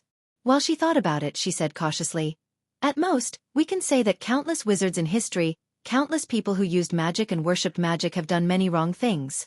Melgen's thoughts seemed to have cleared up a little. She then nodded. But if so many people who worshipped magic as their creed all did wrong things, the old priestess sighed slowly. Who can say that the supreme magic itself is definitely pure and untainted, and that it is not involved? So, I do not know the answer. And I cannot mislead you. Thales felt a little dizzy from this series of judgments that first pursued her fiercely, then gently let her off the hook. You have confused me. Melgen turned her head around and smiled apologetically at Thales. But I can find another angle. The priestess returned to her gentle and soft tone. Just as I said in the beginning, this is a field of knowledge about people. When I believe in our God, what is important is not how great and omnipotent I believe in her, even though she is, but whether I can become better after I believe in her. Can I become more beneficial to myself, others, and everything else? Melgen looked at him with a smile. Thales, I believe that God does not want us to worship them and be blindly superstitious. Instead, he wants us to look at each other with tolerance and compassion, and reflect on ourselves. Do not be blindly superstitious. Thales had a strange expression on his face. These words actually came from a believer? Mel Jen thought about it for a while before she sighed with emotion. I believe that we believe in God so that we can become better. It is not to make God more superior. That is not our duty, and it should not be. As long as we do not misunderstand God, it will not mislead us. Mel Jen sucked in a deep breath. So back to our question just now, is magic good or bad? The two sons of God, belief in magic, came from the same source, but there is a difference between the older and the younger. Mel Jen looked up, and there was a much firmer look in her eyes. As the eldest sons of God, when we believe in God, what we should believe in is the humility, self-reflection, sincerity, and kindness that we can obtain when we are in front of God. This is the key to belief. As for the youngest sons of God in history, what they are most easily deceived by is the greed, desire, indignation, and arrogance born after they abandon God and become independent. This is the tragedy of magic. The humility and self-reflection when they are in front of God. The greed and desire to abandon God and become independent. Thales sat up straight without realizing it. Strange. These words sound very familiar. He realized once again that if he treated this old woman, who answered while thinking, sometimes paused, and sometimes hesitated, as a fanatic believer who only had God as great in her mind, he would be wrong. And it had been a long time since Gilbert interrupted her. And every time the youngest son becomes the ruler, he instigates people to question God and their beliefs, and exaggerates his own power and status. In the end, what emerges is the arrogance and ignorance of the mortals. Thales quirked an eyebrow. This is a humanistic religion? So what you're trying to say is... The prince tried to keep up with the other party's words, which had been immersed in religious language for a long time. Magic is not wrong, but those who believe in magic can walk towards the sorrows of magic? Walk towards depravity? Plant the seeds of evil? Mel Jen smiled. It is not just magic, my child. It is not just magic. The expression on her face became much more benevolent. In every era, every person will have their own beliefs and their own God. Kings believe in power, merchants believe in wealth, artists believe in love, nobles believe in status, scholars believe in knowledge. There are too many of them, and magic is not the only one. Kings believe in power. Thales tensed up.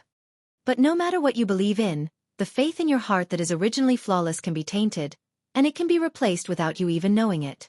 It can change from reverence towards God's great achievements, from the knowledge of one's own insignificance, from the need to be humble, from the countless good things that can be brought about by faith, to something else. Mel Jen said solemnly, So no, it is not magic that brought about the path of the youngest, but the path of the youngest corrupts the people who believe in magic. Thales pondered. Such as? Mel Jen was silent for a while before she began to think. Her expression changed gradually. Sometimes it was sentimental and sometimes it was sad. For example, every time the greed in people's eyes to demand things from the outside world is boundless, and it far exceeds the share they deserve in this world, when this greed is enough to make them ignore pain, the price they have to pay, their lives and happiness, and when they raise their hands, they tear apart their own souls to chase after the ultimate and perfect self. The ultimate and perfect self. Thales felt as if something had touched his nerves. In reality, Mel Jen continued speaking. Every time, the people in the world no longer revere them, no longer glorify their beliefs, no longer admit their limits, no longer believe that there are things that they cannot reach, things that they do not know, and laws that cannot be defied. Thales suddenly remembered the first time he met Asda in the chess room on the night his fate changed. Stand above the heavens, surpass the gods, and look down on all life. The priestess' words began to mix with the voice in his head, but they were incredibly clear. Every time, the people in the world no longer humbly face their own weakness and ignorance. Instead, they use it as an excuse to justify their insatiable greed.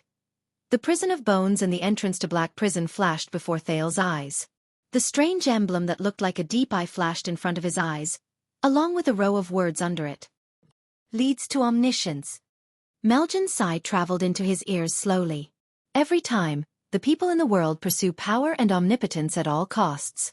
They think that this is the only beautiful and correct choice. Thales lowered his head and frowned. The strange Dr. Ramon's passionate words appeared in his memories. Magic is the sum of all knowledge, discoveries, and truths. With the advancement of magic, humans can become more perfect, greater, more improved, and closer to the truth. Mel Jen's sigh brought Thales back to reality. Every time the people in the world believe in something or someone, and they will do whatever it takes to reach the extreme. Then we know that the path of the youngest should be taken. The people are not far from falling and suffering the consequences of their own actions.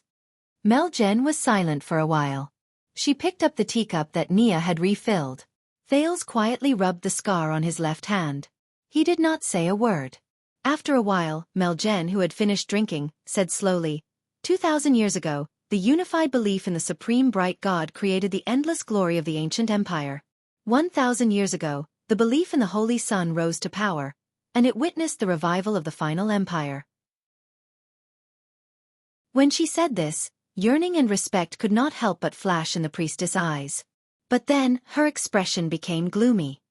However, when the utilitarian creed of magic overshadowed the noble persistence of belief, Bright God Church collapsed on its own, and it foretold the decline and division of the ancient empire. And the wizards' insane and bottomless pursuit of power brought about the greatest crisis since ancient times. It lasted until the Battle of Eradication, when they suffered the consequences of their own actions and brought about their own destruction, marking the end of the final empire. When she said this, Mel Jen raised her head and looked straight at Thales. Her gaze was stern.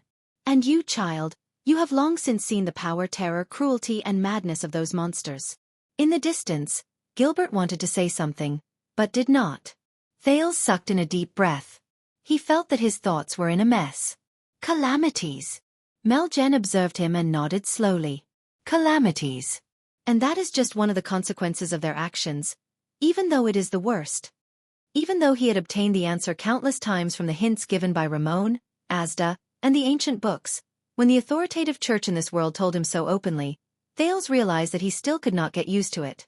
The young duke remembered the night of dragon's blood, and the scent of blood that had once faded seemed to return to his nose again.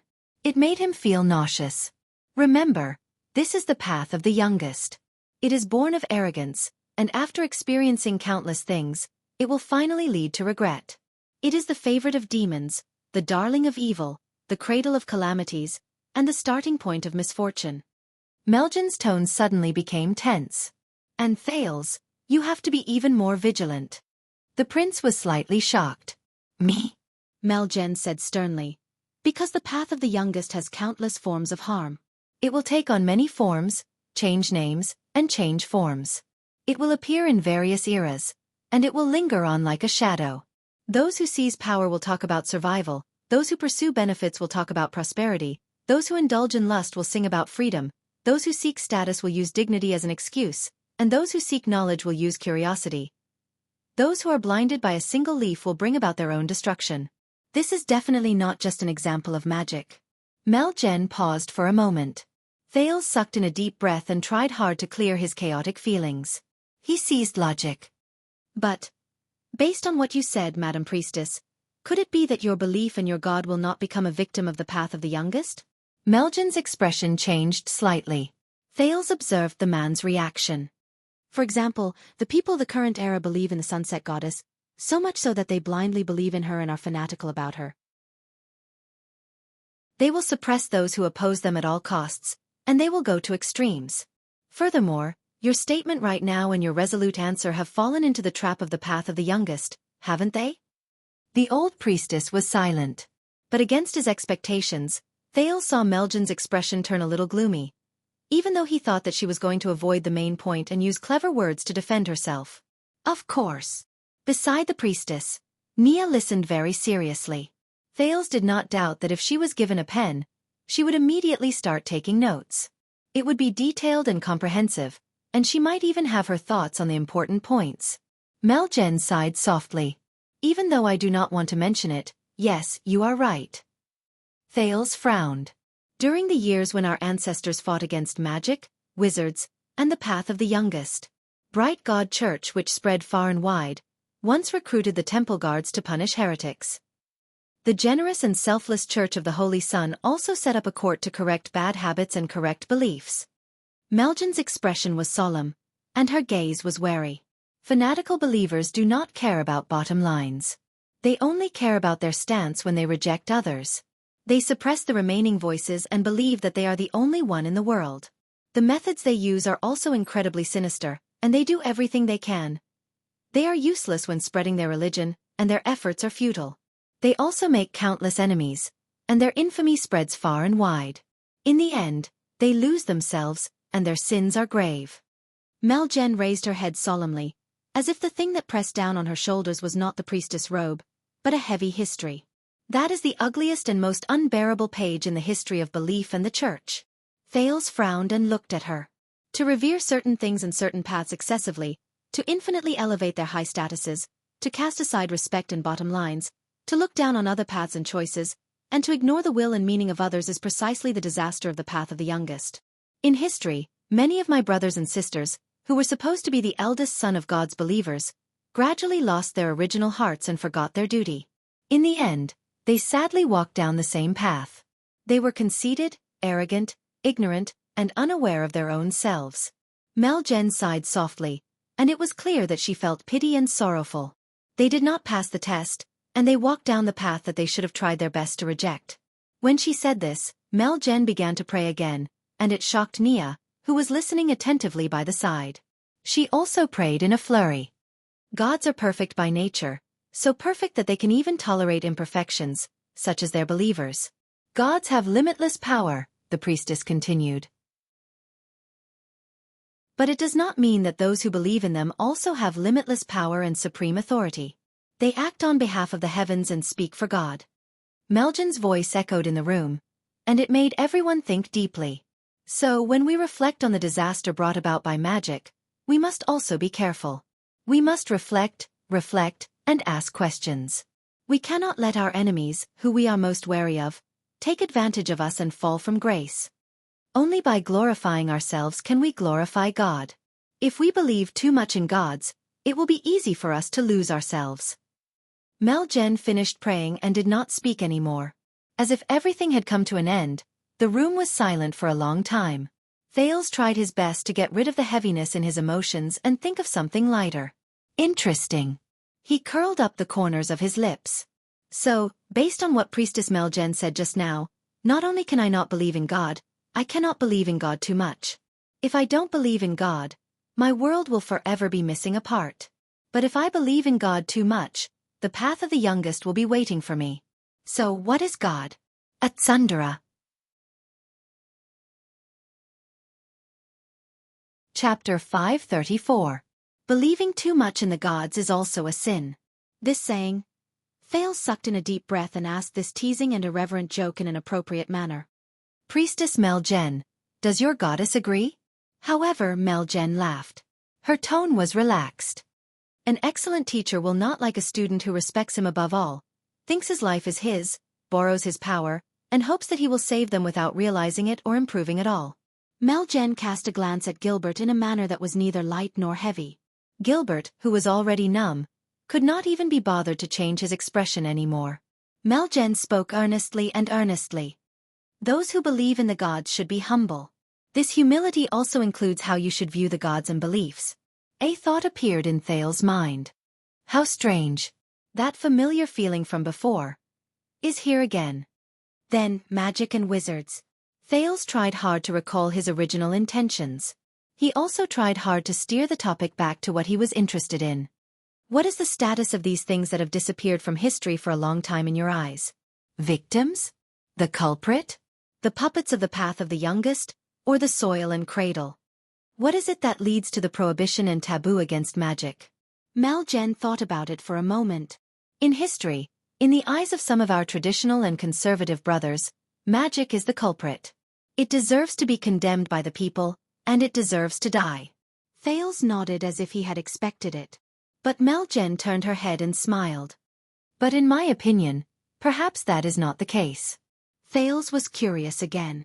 Even though they are rebellious and disrespectful to our gods, and even though their arrogance brings about evil consequences, many wizards, even if they are unfortunate practitioners of the path of the youngest, are still respectable warriors and pioneers. Their existence is also of great significance. Mel Jen nodded slowly and smiled. Their confidence, arrogance, and reluctance to investigate did not just affect themselves. I believe that the appearance of magic is the intention and gift of the gods. Thales was stunned for a moment. He glared at her and blew at the hair on his forehead. Beside him, Nia almost laughed, but the clever little nun managed to turn it into a cough in time. More importantly, they also affected us, the firstborn of God. Mel-Jen did not care about the prince's expression. She looked around the main study room in Mindy's hall and sighed. Look at the name of our class. Theology. But you know what? A long time ago, the church had no theology.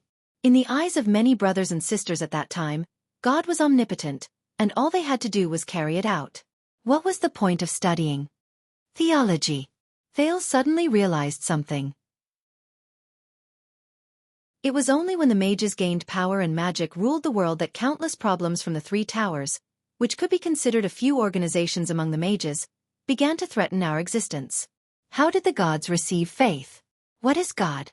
Why does God exist? Megan's words were very calm. But Thales took a deep breath. 3 pagodas. True enough. Mel-Jen spoke with great interest. Their suspicions and refutations force us to not only focus on practice and action, but also to focus on belief and spirit. We have to delve deeper into the range of theories and exploration to improve ourselves. Thales smiled and nodded at Mel-Jen. He understood. That familiar feeling just now was not a coincidence. Humility, reflection, vigilance. That was the familiarity that Asda felt when he was lecturing. At the same time, Mel-Jen's words today showed Sunset Temple's ideology and views.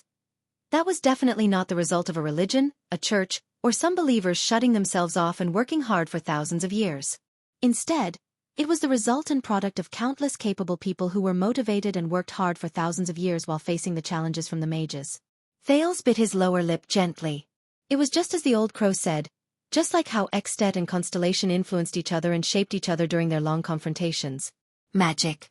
Over thousands of years, they were also one of the heroes who shaped faith, the church, and the temple into their current state while they fought and stood against each other. But that was not all. Mel-Jen continued to speak. This is just an example. It is precisely because the path of the youngest is not only born from magic, but also from the church. Hence, every time magic and mages flourish, and every time faith and the temple decline, it will prompt the knowledgeable people in the church to start reflecting. It will prompt them to let go of their prejudices and stubbornness, cast aside their conservative ways and form, and truly listen to the oracle with devotion. Priestess Mel-Jen looked straight at Thales. Reflect on yourself. Reform the church. Seize opportunities. Mel-Jen spoke in a profound manner. Just like the sacred priestess Jade from 1,000 years ago. After she was ravaged and raped by the army, she hung herself in the dilapidated church. She saw Holy Son Errol's mysterious message and asked her to stop the steed of Kessel VI, who was later known as the Emperor of Poison, at the risk of being beheaded. Just like the prophet Mahathir from 700 years ago. When he was dying on the battlefield after the calamity wreaked havoc, he heard Sunset Goddess's decree and extended a helping hand to find his fated king of Renaissance. When he heard this, Thales noticed that Gilbert's expression had turned sour again while he was listening by the side. So, even when magic was prevalent, the mages controlled the court, monopolized knowledge, and looked down on the rest, even when the path of the youngest was the most respected, and it was powerful and domineering. Mel-Jen's expression was rather touched. The believers of God still held fast to their faith. They cleaned up the dilapidated churches and temples, also that the humans, who were so confident and arrogant that they became blind and impulsive, had one more choice. Hence, after Bright God Church came the Church of Holy Sun, and after the Battle of Eradication came Sunset Temple. Thales did not pay attention to the old priestess expression. Instead, he shifted his gaze to Nun Nia. The prince curled his lips and flashed her a bright smile. The young nun noticed the prince's smile. She shuddered slightly and instinctively turned around to avoid it, revealing her red ears. But that was enough. Thales' gaze moved past Nia and landed on the luggage on the ground, which was revealed after she turned around. It was an ancient metal nameplate that belonged to King Anzac's tomb. Thales curled up the corners of his lips. He did not care about the fact that it made Nia even more flustered. Over the past thousands of years, the kingdom's secret intelligence department was not the only one who kept traces of magic and wizards after the world cleansing project. It also included their greatest enemy. So, Thales, what is magic? Thales was momentarily lost in his thoughts and did not pay attention to it. But fortunately, the kind Mel-Jen did not ask him to answer. Magic is a mirror. It brings disaster through the path of the youngest. It makes us realize its absurdity and the wrong path we might take. It forces us to face our own weaknesses, discover our better selves, and return to the path of the eldest. As I said, the path of the eldest and the youngest depend on each other and prove their importance to each other. Yes, just like what Meljen said. Magic is like a mirror. Similarly, faith and churches are also the mirror of magic. They reflect, display, and retain the marks of their old enemy of 1,000 years. Isn't that so? When he thought of this, Thales looked at the luggage behind Nia and the outline of the ancient nameplate. His smile became even more sincere. Nia avoided the prince's unscrupulous gaze. She bent down stiffly and picked up the teapot with trembling hands to refill Meljen's cup of tea, which was already very full. Meljen's voice rose again. In fact, the sorrow of magic is a trial that we must go through. It is the bitter fruit that is naturally born when we are immersed in our own sins for a long time without realizing it. It is the wrath and punishment of the gods when we betray the true meaning of our faith, misinterpret the gods' will, ignore our own glory, and fall into the trap of the path of the youngest. This is what it means to us and perhaps to the world. When she said this, Meljen could not help but sigh. The path of faith is not always smooth. Everyone will encounter setbacks, and every era will sink into darkness. But we believe that every setback is just a test from the gods to strengthen our faith and loyalty. They are the ones who encourage the conflict between the young and old to show us the path that humans should take. To the believers of the gods, faith is always in danger, doubts are always present, and conflicts between the young and the old are always present. She looked at the setting sun outside the window and said gratefully, "But as long as the flame of the eldest is not extinguished, the disaster of the youngest will eventually come to an end." The room returned to silence. The sky outside the window gradually darkened. Dusk was approaching.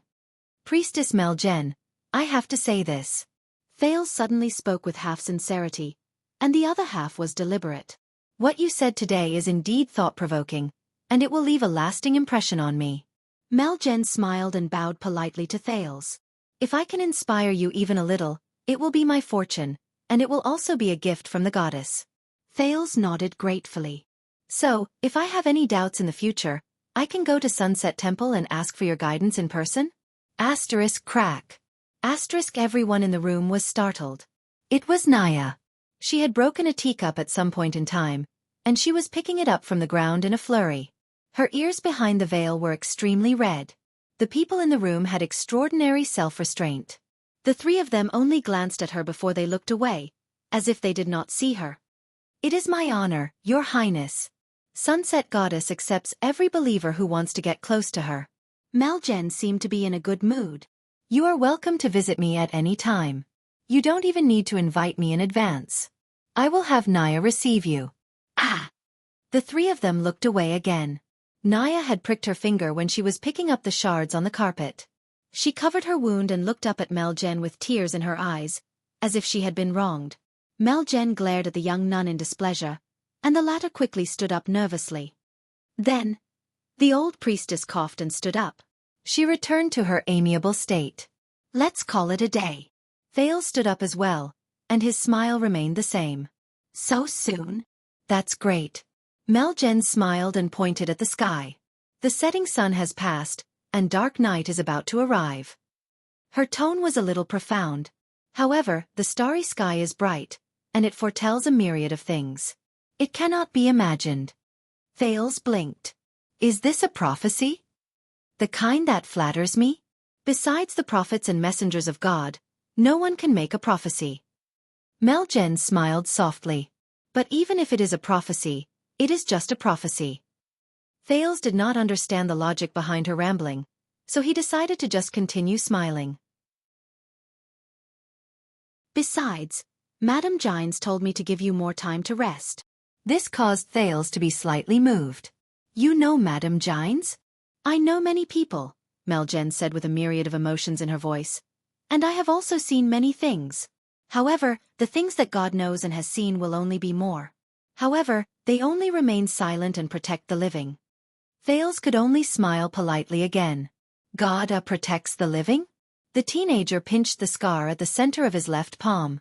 It was a scar that was left behind many times due to using mystic energy, and it was difficult to get rid of it. "All right. If there really is a God," Thales thought in a mocking manner, Then it definitely doesn't know me. After he watched Meljen and Naya leave into the distance, Gilbert slowly walked over. He stared at the shattered teacup on the ground and sighed slowly. It seems like the Honorable Priestess Meljen had a great harvest today. Gilbert's choice of words was polite, and his tone was appropriate. But it sounds a little sour? Thales smiled faintly. Take a guess. If I had said earlier that I wanted to visit them frequently in the temple, would she have ended her lessons earlier? Thales quirked an eyebrow. If that is the case... Gilbert looked at Thales with a thought-provoking gaze. Did you understand her lessons? Thales shrugged, raised his right hand, and rubbed the gap between his thumb and index finger. A little. Gilbert's eyes lit up. That's good. Gilbert nodded in understanding, and the sour tone in his voice finally lessened a little. The Foreign Affairs Minister cast a sideways glance at the door. Forgive me for taking my leave, Your Highness. He glared at the door and did not even look at Thales. I still have to catch up and have a not-so-pleasant conversation with Priestess Meljen. Gilbert chased after his guest with a hostile expression. But Thales smiled. He sat down again and thought about what he learned from today's lesson. Your Highness? Did you do anything to that young nun? Thales looked up and noticed that it was Doyle and not the usual servants who came in to help him light up the everlasting lamp at night. Mallows, the watchman, narrowed his eyes and crossed his arms, lectured him afterward. So you said that because the servants did not come, you were forced to help His Highness light up the lamp, and the servants did not come because you sent them to light up the lamp. Doyle, don't you think that there is something wrong with your explanation? Doyle said in puzzlement, I just noticed that when she left, she kept turning around to look at you. She looked very scared. Thales frowned. I didn't do anything? Doyle lit up a lamp. He seemed to be deep in thought, and his expression slowly changed. All right then. But that scary old lady. Thales looked up again. As the lamp was lit up, Doyle was seen mumbling, I was very close, and could not help but listen. You know, the eldest and the youngest depend on each other. What she said made sense, didn't it? Thales stretched his arms and curled up the corners of his lips. Made sense? When he saw that the Duke's interest had been piqued, Doyle quickly turned around to talk to him. Yes. She was quite tolerant towards that nuisance of magic. She was neither hostile nor discriminating against it. She was very gentle, and she spoke much better than the old monk my family hired. He only knew how to nag about things like, ancient wizards are all believers of the devil, and they summoned calamities to destroy the world. Thales thought for a while before he snorted softly. Aside from her tone, I can't see any gentleness in her stance. Doyle was stunned. Huh. But she did not completely deny magic. She even reflected on the church's own mistakes and said that magic and wizards are the driving force behind their improvement. As he listened to Doyle's words, Thales' expression changed several times. A few seconds later, when Doyle's voice slowly faded away, Thales spoke again. As expected, Gilbert was right. Thales sighed. Grammar lessons are really important. Doyle's smile froze. What? Thales leaned against the back of his chair and looked at the confused Doyle in front of him. He flashed a smile and said, according to Priestess Meljen, this is no longer a matter of whether magic is good or bad. As Thales spoke, he put on a contemplative expression. If the church and their beliefs are corrupted, it must be because they walked down the wrong path and fell into the path of the youngest. He thought about it. Similarly, if magic is beneficial, it must be because the person who uses magic has found the right path and followed the path of the eldest. Doyle rolled his eyes. Gentle. Thales repeated and snorted softly in a thought-provoking manner. Truth be told, I cannot find a more unyielding attitude than this. Doyle first tried his best to understand what Thales meant. Then, he put on an enlightened expression that said, Oh, I see. That's right. Priestess Meljen is neither hostile nor discriminating against magic. Thales did not notice Doyle's expression. Instead, he said in a daze he said absent-mindedly, on the contrary. She wants to use the name of the gods to dominate magic. Thales looked out the window with a profound gaze. It was dusk, and the sun was about to disappear from the horizon. And what leads to the prohibition and taboo of magic? Thales recalled the question he had asked twice since the beginning of the lesson. Meljen did not answer. Is it because she's old and her memory is bad? Or, is it a coincidence? Doyle blinked in bewilderment. He did not know how to flatter Thales next. But Thales ignored him. He only snorted softly and packed up the Sunset Goddess Apostle's axe that he had found for the lesson but never used. It seems like the self-cultivation of the church believers is not that simple. And I have reason to believe that if some people listen to these words, they will definitely not be happy. What the F***ck? What the F***ck? Thales' mutterings suddenly turned into loud cries of surprise. This made the people around him wary. Doyle was also shocked. Your Highness. Glover and Jonvald rushed into the study room with wary expressions. Are you all right? Doyle even ran to the prince in a few steps. He glared at Thales and pressed his hand on his sword as if he was loyal. What happened? Thales took a deep breath and calmed his emotions, but his face was livid. His eyes were wide open. I'm fine. Thales raised his head. His sitting posture was very unnatural. You may leave. He finished his sentence with a gloomy expression. Glover and Jonvald breathed a sigh of relief. They scanned the study, then checked the windows and bookshelves, including the ridiculously large eternal oil clock. Only then did they prepare to leave warily. Ah, are you sure? But Doyle's attention was on Thales. He looked nervous. Your Highness, you don't look too good. Is there anything I can do for you? Thales sucked in another breath. Yes, Thales said through gritted teeth, his face full of pain. He gritted his teeth and said, a strand of hair in my pants is tied up by an important organ. It hurts. Thales glared at him and hissed in a suppressed voice. You're right. Can you help me? The room was quiet for a second. Of course, no problem. Doyle, who was in a hurry to claim credit, did not pay attention to what the prince said. He also did not notice the gloomy atmosphere around the prince. He walked forward with a proud expression, but he was suddenly dragged back by Glover. Glover stuttered for a few seconds before he said hesitantly, Then, we will not disturb you. Even Zombie's unchanging expression was a little awkward at that moment. We will leave. Give His Highness some personal space. Thales smiled stiffly and waved his hand stiffly. Doyle only reacted then. He smiled embarrassedly while equally awkward. He could not help but glance at Thales' body under the study table. Oh, okay. Then, be careful when you deal with it yourself. If there is a need, we can. Before the reluctant Doyle could finish speaking, Glover and Jonvald each grabbed him by the arms, lifted his feet off the ground, and carried him out of the study while facing Thales. A few seconds later, Thales watched as the door was closed. He heard Doyle's struggling voice gradually weaken. He was certain that there was no one in the study. Then, he relaxed his tense shoulders. The gloomy atmosphere around the prince gradually dissipated. The Duke of Star Lake sighed, but he still looked like he was in pain.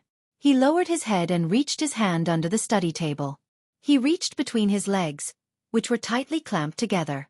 But he did not want to caress a certain part. Instead he pulled out a book. Thales looked displeased. He stared at the Sunset Goddess Apostle's axe in a daze and snorted softly from time to time. A few seconds later, the teenage prince flipped it open with a gloomy expression. Then he took out a damned luxurious brand new sky blue, and made of Rylan hard paper from one of the pages. An invitation.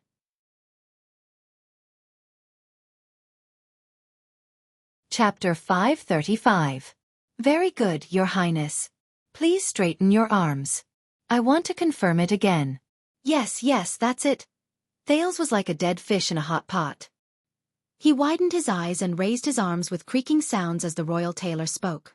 If it's a welcoming banquet, I'm not inclined to wear sleeves that are too dignified. Please straighten your back and stretch your legs. That's right. But Count Casso's request is very clear. You must have the composure of a royal family, and the new style of a prince. Thales, who was immersed in the new style of a prince, was expressionless. He stiffened his waist numbly and felt that he had lost the last bit of hope that was worth fighting for in his life. This was supposed to be his mathematics class. Look at Scholar Julio standing in front of the blackboard with an embarrassed expression. He did not know what to do with his hands. But obviously, as the date of the welcoming banquet approached, his schedule became tighter, and his schedule became more and more full. Yet, matters of all sizes came rushing at him like moths flying into a flame, so much so that he had to take measurements for his formal attire for the banquet during the interval between his mathematics classes. Or, in Thale's eyes, it was the royal rare animal pre-exhibition of the tailoring world. 6 years ago, I didn't manage to make it to your appearance. In the end, you wore that outfit and stood in the Hall of Stars, causing you to be looked down upon by those arrogant dukes and counts. Sigh, my heart ached when I saw that. In the end, when I went back, all my peers congratulated me. Oh my, the prince's new style is great. Tisk, it's hilarious. I had to explain for a long time that it wasn't a new work. It was just an old style that was used. I didn't manage to make it to the second prince's outfit, but who can blame me? After all, you were going to appear as the royal family surprise, and it was very important to keep it a secret. Thales did not like the tailor's measurements. It gave him the illusion that his every move was controlled, that he was under pressure, and that he was not free, as if he was not in that situation before. When his personal tailor was a certain greasy old man who liked to plant thick hair covers and thick hair oil on his head for a long period of time, the feeling was even more unforgettable and intense. But I can assure you, Your Highness, this time with me around, you'll definitely be the main character of the banquet. You'll be even more stunning than Princess Saoirse's wedding.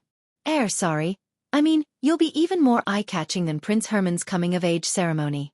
That face of his back then. Hee-hee, I-oh-yo, hee-hee. You have to know, that's not even the work I'm most proud of. The best would be the other royal wedding. Do you want to broaden your shoulders? That's right, it's great. The master tailor Damon elegantly put down a tape measure from a plate offered by an apprentice with both hands. Then, he picked up a hard ruler from the plate of another apprentice who was trembling from the sight of the prince. He practically wanted to wave it around like a baton to match his idle chatter. Oh yes.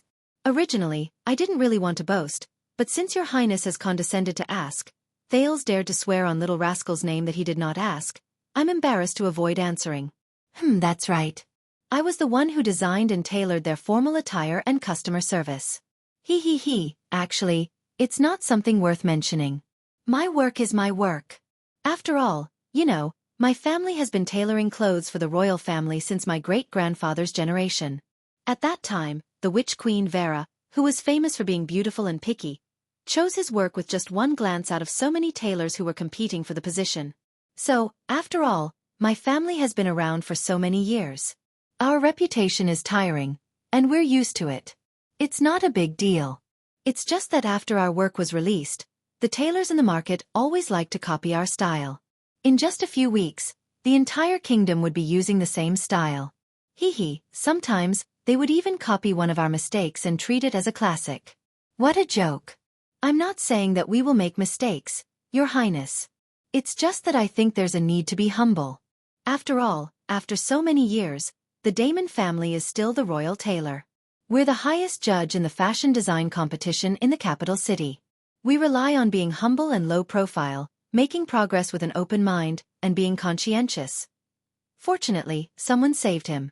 Vanguard Glover, who was watching from the side, Doyle was punished by Mallows to help the servants transport the lamp oil in the kitchen, said coldly, if you can't finish taking measurements, the Zavak family, who specializes in tailoring the clothes for the Sun Sword and Shield family, said that they only need 30 seconds to take measurements. Master Damon looked as if he was bitten by a giant dragon. He jumped up from the side of the stool valiantly and almost reached Thale's shoulder. He scowled and glared at Thales amidst the oil and powder on his face. Hey kid, let me tell you. If you don't believe me, you can take a piece of the Zavak family's clothes. You can tell from the stitches that they are heretics in the world of sewing. They only have what they have today because of the dirty relationship between their ancestors and the Cotton Association. Zombie Glover obviously did not fall for this. He turned around and instructed another young guard. Ness, go and make an appointment with the Zavak family immediately. All right. Master Damon waved his hands fiercely and wrapped up his tools at lightning speed. He kicked the two apprentices up and turned his head around gracefully. He flashed Thales a greasy smile and gently clapped his palms in the air. Hey, Your Highness, don't worry. With your decent looks when you wear my... He did not manage to finish his words, because Glover had already led the royal guards in the area and unceremoniously dragged Damon and the two apprentices, who were trembling with anxiety, out of the room. Thales then got down from the stool and exhaled dizzily at the ceiling. He felt that the hope in life that had left him far away had crawled back shakily. Scholar Julio coughed softly and drew Thales' attention back to him. But of course, he would not be able to get back the half of the lesson that he had lost. You should be more polite. Thales' mathematics teacher stuck his head out in awe and sized up the gorgeous sample that Master Damon had deliberately forgotten about. I heard that Master Damon's commission for one time is equivalent to 8 months of my salary. Of course, I have no intention of asking for a raise. Temporarily. Thales felt a little helpless. I'm guessing that a gorgeous outfit that can amaze the eyes of a banquet is much easier to be praised than a mathematical technique that calculates the errors of the Holy Pursuit Day every year? The young and promising Julio looked away from his envious, jealous, and hateful gaze. He said pitifully, I can only agree with that, unfortunately and regretfully.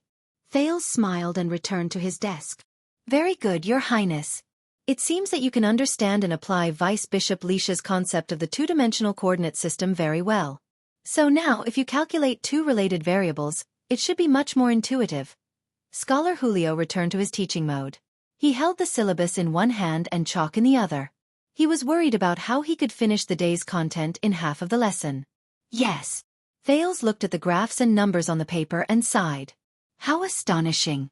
This mathematical knowledge was actually invented by a traditional and pious theologian hundreds of years ago.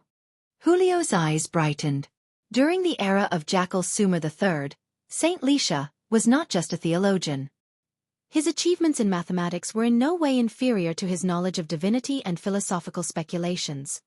And the method you used just now to express the rate of change of numbers using the geometric coordinate system was something he came up with to solve the problem of crowd evacuation after the city celebration. It was recorded in Arched Sea Cities collection of Enlightenment. Julio's smile was very excited. At the same time he introduced Saint Lixia, he was happy that the prince was actually interested in this unpopular knowledge that many nobles scoffed at. I see. Thales could not help but sigh when he thought about the theology lesson a few days ago. Sunset Church, a religion that regards God as the supreme being, actually has such a talent. How interesting. Julio nodded, but his expression immediately froze. He seemed to be hesitating about something. Your Highness, this might be a little presumptuous, but I know that you have begun your theology lesson. Thales raised his eyebrows. You know? Scholar Julio shrugged and lowered his voice. I think that you should, build a good relationship with the church. Sometimes you might as well ignore some small conflicts of ideals. It can save you a lot of trouble. This is a rare thing. Thales shifted his butt and leaned against the back of his chair. He was very interested. What do you mean? Scholar Bonner, who was in charge of the grammar lesson, had an old-fashioned style. He was slow and unhurried, but he often said shocking things that would make even a few Thales speechless. Your Highness, why you're in such a hurry after class? Are you going to a date? Gilbert, on the other hand, took up the responsibility of a political lesson in the history lesson. It was supposed to be a cramming lesson on royal pretentiousness, but he was always unable to compete with the foreign affairs minister's personal thoughts on key historical events. The lesson would be long gone, causing the progress of the lesson to be seriously delayed. Ah, Your Highness, wonderful times always pass too quickly.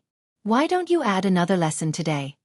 Lord Monton, on the other hand, was synonymous with sweating profusely and smiling awkwardly during nature class. The goal of the lesson had long since changed from the grand and majestic, help the king open the eyes of the world and advise the king to see the world, to, why don't you guess this question, Your Highness? As for Master Urin's art lesson, Thales always fell into a deep, blurry, sweet, and satisfied sleep under his melodious music and brushes. Hence, he could be considered the kingdom's hero who saved the Duke of Star Lake from dying young due to lack of sleep. However, the mathematics teacher, Julio? Although he was a legitimate scholar, his clumsy speech was a stark contrast to his ingenious calculations. He was straightforward and simple, and his lack of worldly wisdom complemented each other. It always made Thales wonder how he managed to get such a lucrative job that brought him both fame and fortune. Of course, Thales later learned that Julio's father-in-law was once an important figure in the Department of Finance. It was not difficult to explain why the latter could always produce clear financial statements. But if he were to say something like, I suggest that you build a good relationship with someone during class, Thales would rather believe that the tailor's measurements just now had not ended. Scholar Julio cast a few glances at the Duke's desk. He looked a little unnatural. You know, there was a period of time when some knowledge and research were deemed illegal by the church, and mathematics was unfortunately one of them. Thales' interest grew stronger. Why? Julio sucked in a deep breath. Because there are some things that, if we delve deeper into them, we will touch upon ancient taboos, and we will attract the displeasure of God. Ancient taboos.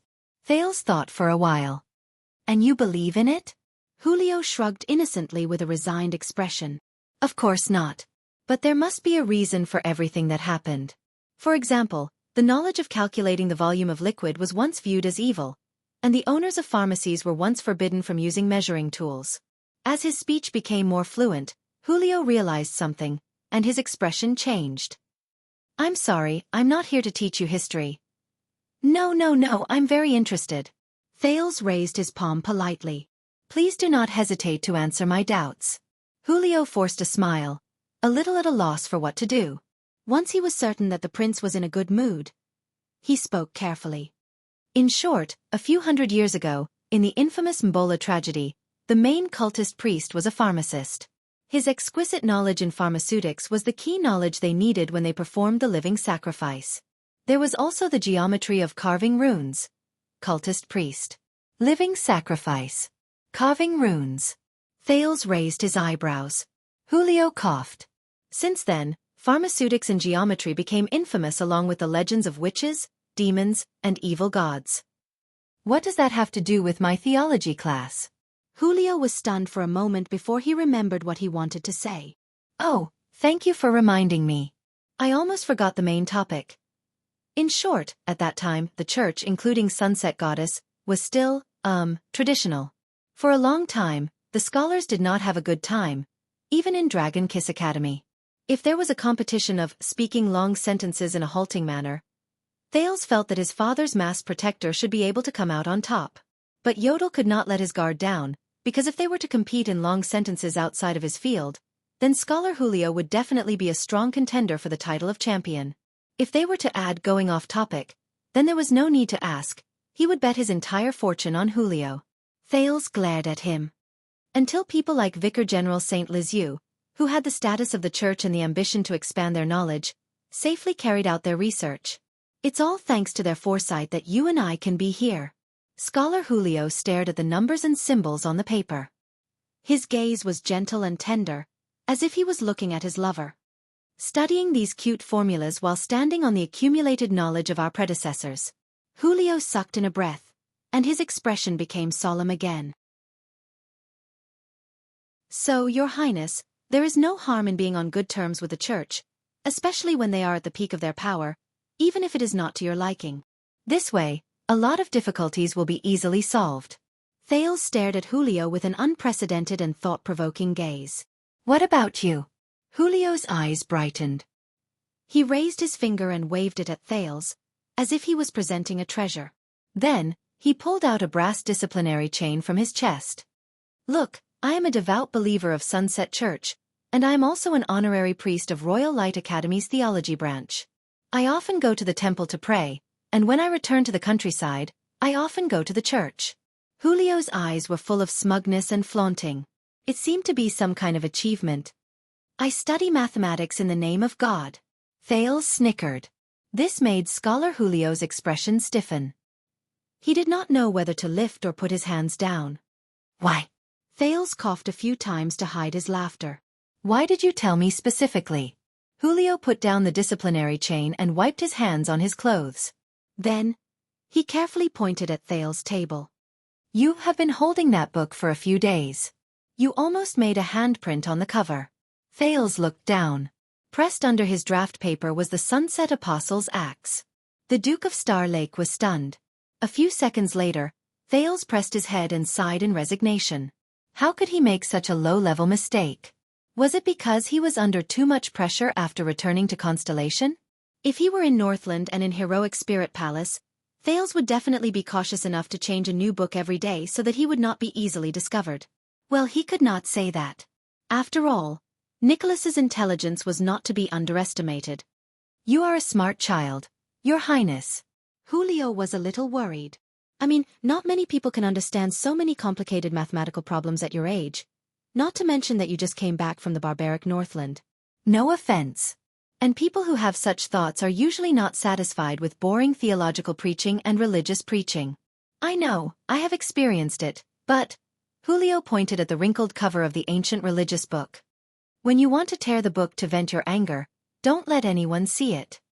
Thales rubbed the handprint on the apostle's axe, which was clearly clearer than a few days ago. He was silent for a while. I just read it too seriously. Then you don't have to worry too much. This time, it was Julio's turn to worry about whether he was interfering too much with the prince's life. He lowered his head and said sheepishly, "Fortunately, the current era is enlightened. In ancient times, doing this would not end well." Thales snickered.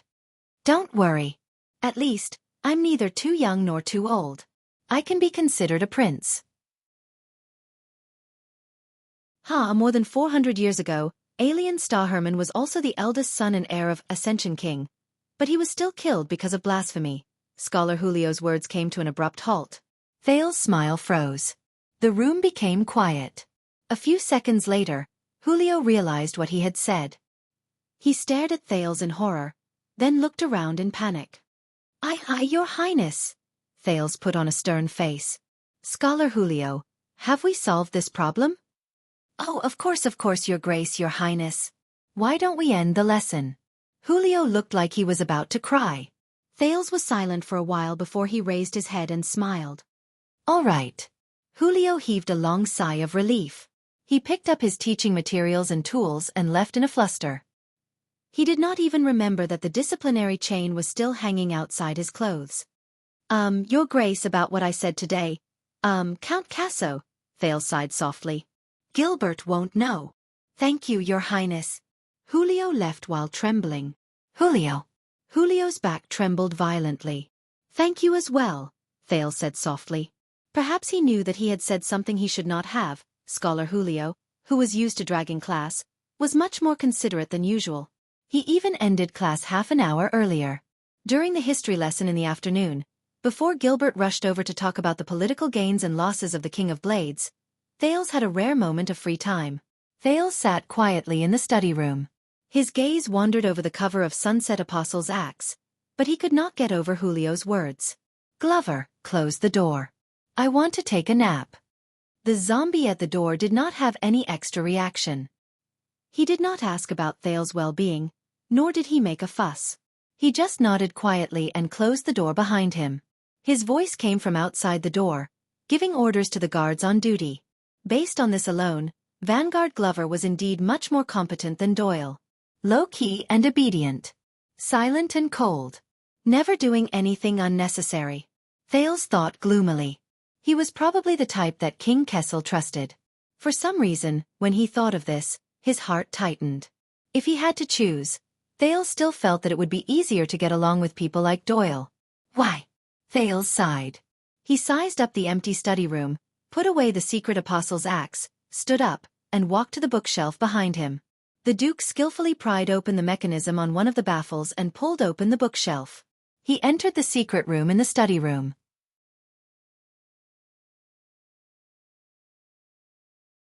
Chapter 536.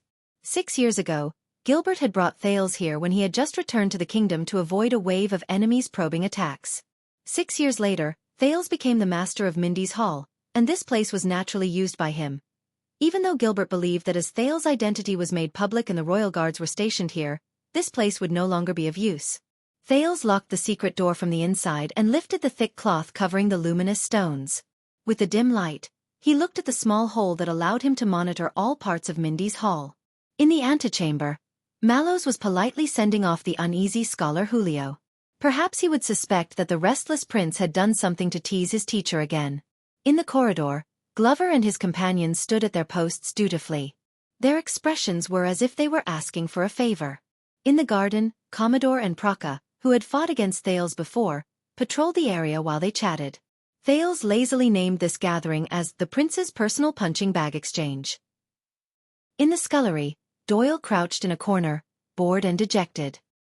He bit into a long piece of butter bread and watched the servants bustle about for lunch. Thales then took a deep breath and collapsed on the couch in the secret room. After a few deep breaths, he rubbed the center of his brows with his back against the couch in the darkness around him. He felt a sense of peace that he had not felt for a long time.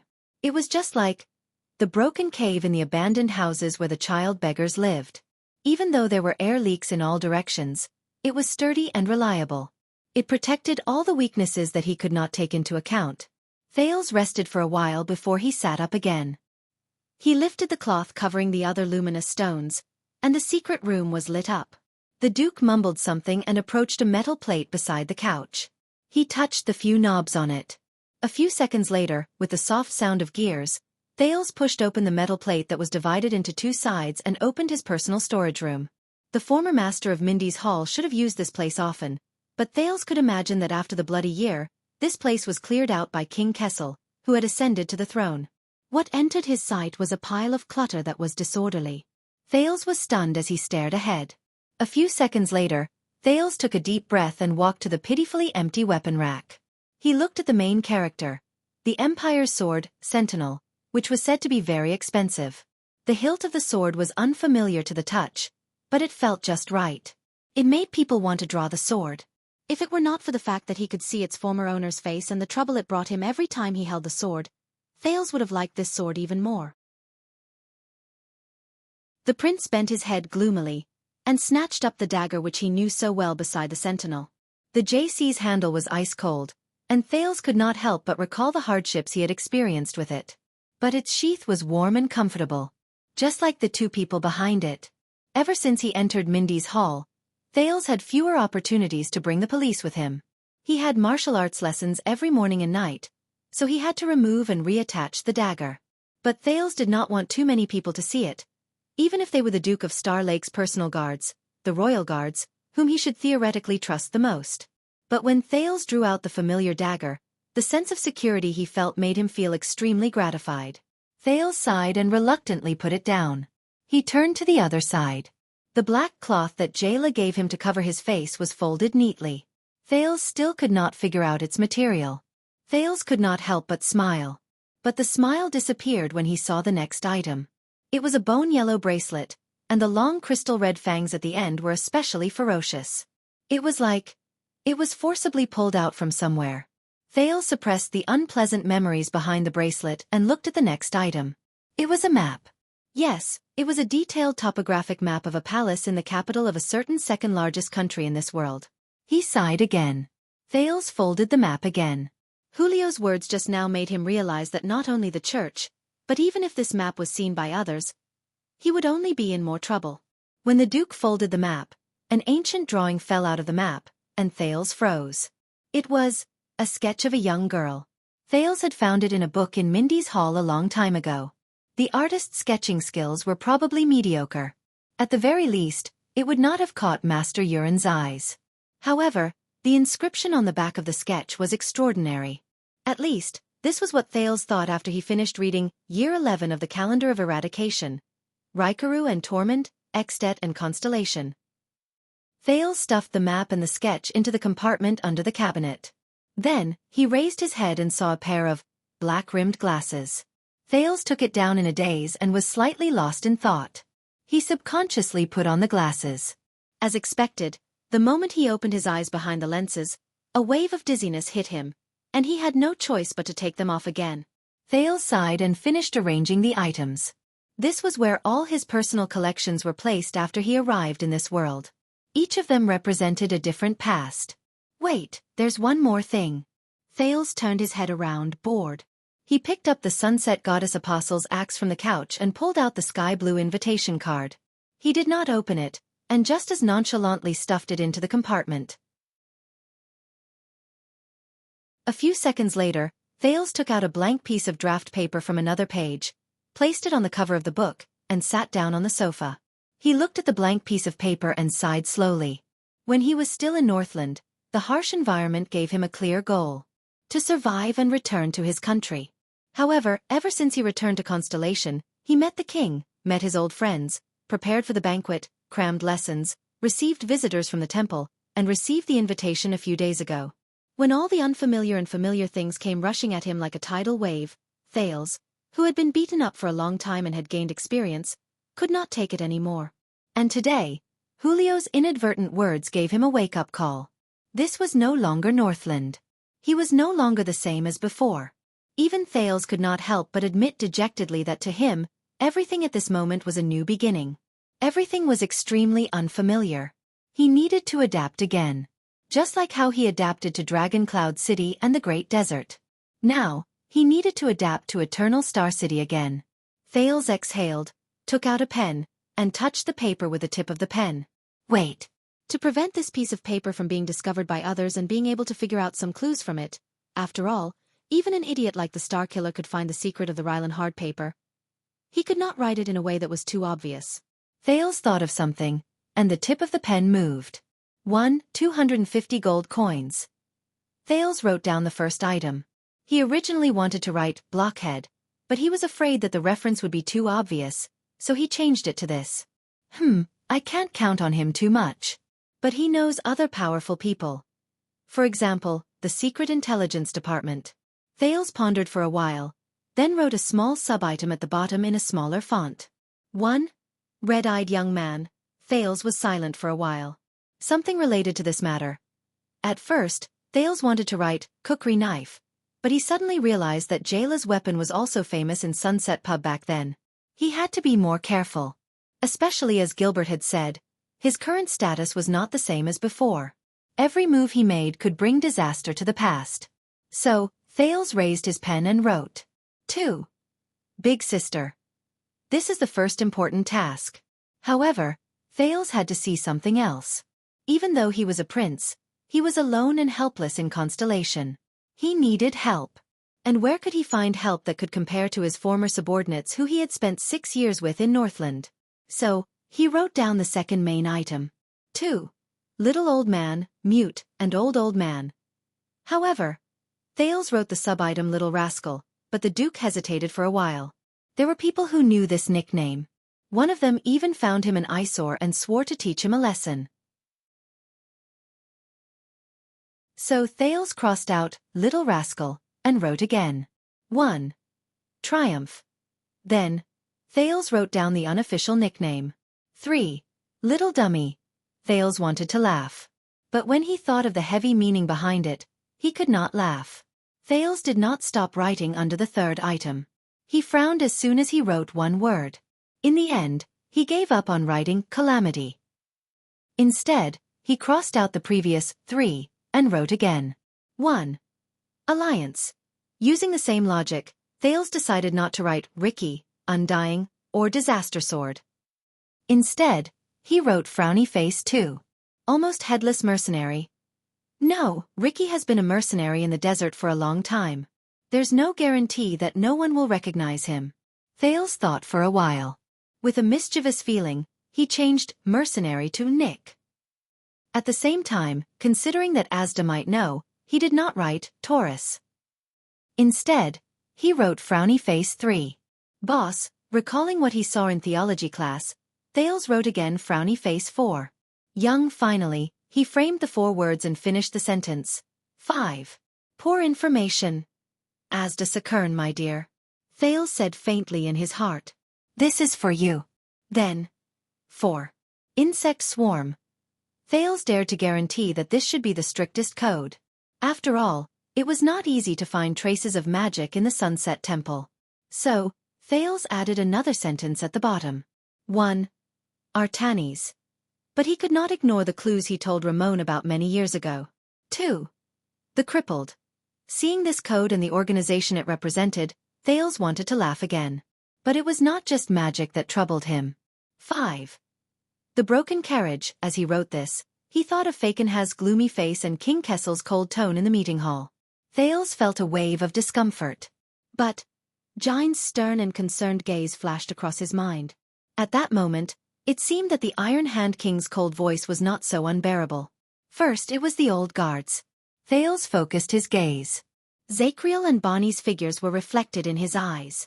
Their past was closely related to Renaissance Palace during the Bloody Year. The group of branded warriors. No, branded warriors will allow many people to find clues. Thales simply crossed it out and wrote Frowny Face 1. Gus Men. 6 years ago, the murderer King Nuvan pointed out to him could not be ignored. And it was related to Black Sword. 2. Map. There was also Herman, his unlucky uncle, he said it as if anyone was luckier. 3. Kitten. After writing the above 5 major items, Thales exhaled and rested for a while. And the rest? 6. You, Thales clenched his fists. Taurus warning flashed across his mind. Who are you? He shook his head. First, it was related to his life. The sin of Hell's River. It was related to Black Sword and Disaster Sword. Thales was a little worried. There was only one code name for Black Sword.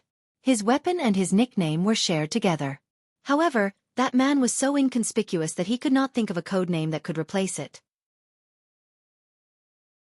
But Thales suddenly remembered that Black Sword was the founder and leader of the Brotherhood. So, he had an idea and wrote Frowny Face 1. Big Brother. Ricky Frowny Face 2. Nick who almost lost his head. This was not the only thing that concerned him. Thales held the pen and hesitated. But in the end, he still wrote Frowny Face 3. Mother Thales stared at this word. The doubts and unfamiliarity in his heart did not diminish. Draconic, Dragon Breaker, Desert, Slave, Mystical. Countless words came together. In the end, they gathered into a name. Theron Jarana. Mother. Who are you? Thales put down the pen and skimmed through the contents on the paper. To be done, Thales sighed. There's so much. Just like when I'm writing a thesis. Before I start writing, it's always the smoothest and most convenient to compile a table of contents and a paragraph topic, isn't it? At that moment, it's as if you have 1,000 ravines in your chest and know everything. But when things come to a head, on the eve of finalizing the manuscript, how many of these boastful table of contents can be realized? How many can be filled in? How many are true to the story? And how many cannot be completely removed from the table of contents? Just like your life that is lost and unknown. Thales was in a daze. Fortunately, he had to take things one bite at a time. Many things could not be rushed. Thales took a deep breath. The Duke looked up and stuffed the paper into the mezzanine. There was no time to be sentimental. There were too many things weighing on him. There were too many gazes that he had to bear. There were too many responsibilities that he had to bear. First, he had to overcome the most pressing obstacle in front of him. He was only a few weeks away. The welcome banquet. There the newly appointed Duke of Star Lake, the second prince, and the heir of Constellation, Thales Jadestar would face the entire kingdom again 6 years later. Your Grace. Thales pushed open the door to the secret room expressionlessly and responded to Mallow's question outside. He shut the secrets and depression behind him and brought optimism and strength out of the door. Your banquet is almost ready. The agenda for that day, the guest list, and the specific arrangements. He opened the door and saw Mallows handing him a stack of documents. I think you need to take a look at it in advance and prepare. Come on. Thales paced steadily and told himself silently. He smiled and took the documents from Mallows. The latter was as calm as water, and he was indifferent. Since 6 years ago he had been heading north. The arrival of the calamity, the assassination of the king, and the rebellion army forcing him to abdicate. He had experienced all these hardships. The vampire archduchess, the mystic Giza, and Chapman Lampard. He had fought against terrifying enemies of this level. As for the banquet in his territory to announce his triumphant return to the kingdom, could it be that there was an opponent that could make him feel fearful and have a headache? Thales lowered his head in a composed manner. The guest list was shockingly long and densely packed. However, the few people at the top of the list, right after His Majesty the King, along with their eye-catching titles and family emblems, entered Thales' line of sight at the same time. Kia Jadestar, Honorable Queen. Vala Rund, Master of Cold Castle, Guardian Duke of the Northern Territory. Bob Dylan, Governor of Splendid Port City, Guardian Duke of the Eastern Sea. Coaster Nanchester, City Lord of Steep Forest City, Guardian Duke of the Land of Cliffs. Zayn Covendier, Lord of Jade City, Guardian Duke of South Coast. 3 seconds later. Thales put down the list and put on a bitter face. This banquet. Could he not go? Stealing fragrance.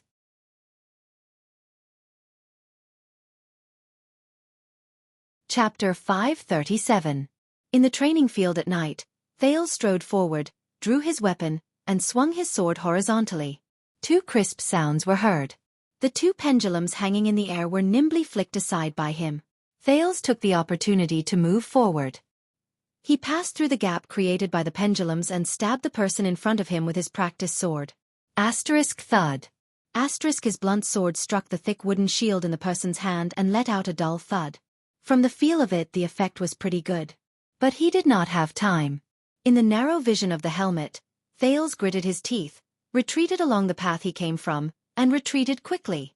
He wanted to return to the starting point unharmed. The creaking sound of the rope swaying could be heard.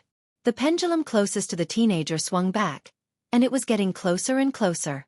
Thales' nerves were tense. He could only increase the strength of his calves pushing against the ground and try his best to maintain his precarious balance as he retreated. The sin of hell's river in his body felt nervous. It became restless, but Thales did not care. Asterisk whoosh. Asterisk the pendulum brushed past his shoulder and did not hit him. Thales breathed a sigh of relief. Very good. There's only one last thing left. Asterisk clang. Asterisk before he could finish his thought, Thales felt a sharp pain in his eardrums. His helmet was hit by the second pendulum, and it buzzed. What the hell? Thales crouched down in great discomfort, threw away the long sword, and quickly pulled his neck out of the helmet. He rubbed his left ear, which was in great pain, and the ringing in his ears did not go away. In front of him, the middle-aged god who was training with Thales, Vanguard Vladivostok, who was about 30 years old and always tried his best to hold back his laughter when the prince made a fool of himself. He put down his shield and looked at the commanding officer present. Your steps must be steady. Mallows walked forward and patted the lime spots on Vladivostok's shield. He looked at the two pendulums that were entangled and could not be separated from each other as they swung back and forth. He seemed to be deep in thought. Your strength must be ruthless, your sword thrust must be accurate, and your movements must be straight. The most important thing is not to be hit by the swinging pendulum. If you fail to do any of these 5 things, your training will not be counted. Mallows mercilessly looked away from the prince who was suffering from tinnitus. He knocked on Vladivostok's shield and gestured at Protector Commodore. Again. Commodore walked down the stage and used a brand new shield to exchange for the thick shield in Vladivostok's hands that was covered in limestone spots. With great difficulty, Thales smoothed out his left ear, which was in great pain, and got up in frustration. I don't understand. Why is this training so inflexible? I have to go up and down, I can't swing my sword to parry, I can't bend my body and roll. Just to compete with the speed of 2 swinging pendulums? Thales stared indignantly at the metal pendulum that was swinging back and forth like a swing. Thank God, or to be politically correct, thank the setting sun, that not long ago, the static stances and confrontational training in his martial arts class had come to an end. But what replaced it was sword practice. Thales looked at the pendulum that was suspended in the air on the wheels that could be moved freely. Over the past few days, from pendulum training to ring training, dodging training, thrust training, there were more than 7 to 8 types of targets, and each type of training had multiple choices with different levels of difficulty. Of course, Thales was also beaten up in new ways every day. He was swung by the swinging pendulum until his helmet became deformed. He was hit by the rotating wheels that spun faster and faster until he foamed at the mouth. He was hit by the sandbags that rained down from the sky until he was covered in dust, and he was dizzy when the targets were called out in a random order. To say something that he would not admit even if he died. He was starting to miss the dead face. Nicholas' training was to destroy one's confidence through endless setbacks. Mallow's training was to wear down one's patience through boring repetitions. In the training field, the royal guards, who were used to this, looked at each other. Logistics officer Proka, who was in charge of the equipment at the side of the field, tactfully handed Thales a cup of water so that he could buy some time to rest. As time passed, the young Duke of Star Lake began to slowly familiarize himself with his Star Lake guards, which consisted of more than 20 people, even though he had to attend classes every day. Among the Vanguard officials, Caleb Glover seemed to be the leader, whether it was due to his family background or his personality. Zombie himself was introverted, reliable, and did not complain, which was a huge contrast from Doyle. He was also deeply trusted by Mallows, and the Watchman entrusted many matters to him. Under Glover's leadership, the 8 Vanguard officials under Duke Thales were all swift and decisive, and they had distinct personalities. The left-handed swordsman Jonvald, whom Thales had fought against before, and Vladivostok, who was now his sparring partner, were among them. The six-man protector Team Wu was the closest to Thales. Unexpectedly, the joking and cynical Danny Doyle was doing very well among them. Who doesn't want to be friends with a rich nouveau riche? Mallow said casually while he was eating. They were like a gang of scoundrels, and they did not hesitate to bully others for the prince. Commodore, who had once sparred with Thales and was promoted from a police officer to a guard, was also one of them. The six-man protector Team Wu was the closest to Thales. Gray Patterson, the leader of the former, was a small bald old man who liked to nitpick. Hee, do you know why that guy's nickname is Gardener? Because once, he caught a guy who was having an affair with a maid in the bushes, and then, "Oh, Sir Patterson, you're actually here. I, need to pee, I'm leaving first, hee." Doyle, who met Patterson at the corner 30 seconds later. Durward Stone, who was in charge of the logistics department, was amiable. He often asked Thales if he was satisfied with the food and expenses with a smile. How stupid do you have to be to believe that the people in charge of keeping accounts and managing money are good people? Doyle, who was chewing hard on his bread. Hugo Fubel, who was in charge of the flag-bearer division, had a gloomy expression. He came and went like a ghost, and he walked without a sound. He probably died a few years ago. Only his ghost is left floating in the air. We just don't know about it. Doyle, who was picking his teeth with a face full of enjoyment. He and his two subordinates who were flag-bearers only talked to Mallows, and they rarely participated in the affairs of the guards. And according to Thales' malicious speculation, the captain of the guards, the watchman of the guards, the respected Wang Yuyen, Lord Tormund Mallows, who had a 50-50 chance of winning against anyone, led his three subordinates and the leaders of the 5 divisions to arrange the complicated and newly arrived Star Lake Guards in an orderly manner. Their work went smoothly, especially when the banquet was about to arrive. It had to be said that they were quite capable. Practicing with the sword target does not mean that you can be opportunistic and make up stories. Mallows looked at Praka indifferently. Doyle, who was supposed to serve the prince by his side, had yet to finish his sentence as a kitchen. He passed a cup of water to Thales. In the past 6 years, what you learned from the Northlanders is the skill of fighting with your life on the line. This might have stimulated your power of eradication. But it also means exchanging blood for blood, seeking victory in the midst of danger. It means that you have to move forward even when you are in a frenzy, and you have to grit your teeth even when your blade is broken. It means that you do not leave a path of retreat, and do not distinguish between the severity of your actions. Half of it is a gamble on luck, and the other half is a gamble on madness. The watchman's gaze focused slightly. In reality, this kind of situation will only happen when the weak fight against the strong, and the chances of winning are extremely small. It is a fight with your back against the wall, and if you do not succeed, you will die trying. Thales returned the cup of water to Praka and soothed his sore muscles. But most of the time, you will have a lot of chips in your hands, but you will face complicated enemies and more constraints. You will have a lot of choices, but it will be difficult for you to make them. Mallows narrowed his eyes. At times like this, what you need is not just the will to sacrifice yourself for a moment, but also the actions, habits, focus, calmness, sensitivity, and courage that you have cultivated in your daily training. This is the reason why you are here today. All right, Thales admitted. At least in terms of words, Mallows could still completely crush the Starkiller. Listening to him. As for the rest, battles require meticulous planning and preparation. You must consider all aspects, take every factor into consideration, and be fully prepared. You cannot just muddle through and go wherever you go, Mallows said leisurely. This is the opinion left behind by the former watchman of the guards. He was highly skilled, and was once in charge of guarding Mindy's Hole. Thales' thoughts paused for a moment. This time, the prince turned his head around. With complicated emotions, he once again sized up the vast but exquisite and unique courtyard of Mindy's Hall. A breeze blew past. Under the illumination of the everlasting lamp, Mindy's Hall at night looked more like a tourist attraction than the solemn and restrained royal family's garden. The former watchman. Guarding Mindy's Hall. Your predecessor. Thales turned around. You know him? Unexpectedly, Mallows' gaze was profound, and he seemed to be deep in thought. Yes, I know him. Before Thales' slightly surprised expression, Mallows added leisurely, from the historical records. A second later, Thales exhaled and rolled his eyes. You know a hammer. Of course, I know that sword target practice is dull and boring. It's not as interesting as fighting against real people. Mallows took Thales' water skin. Just like what you have already experienced, there are 3 main martial art styles in the country. Martial arts, new trends, and offense and defense.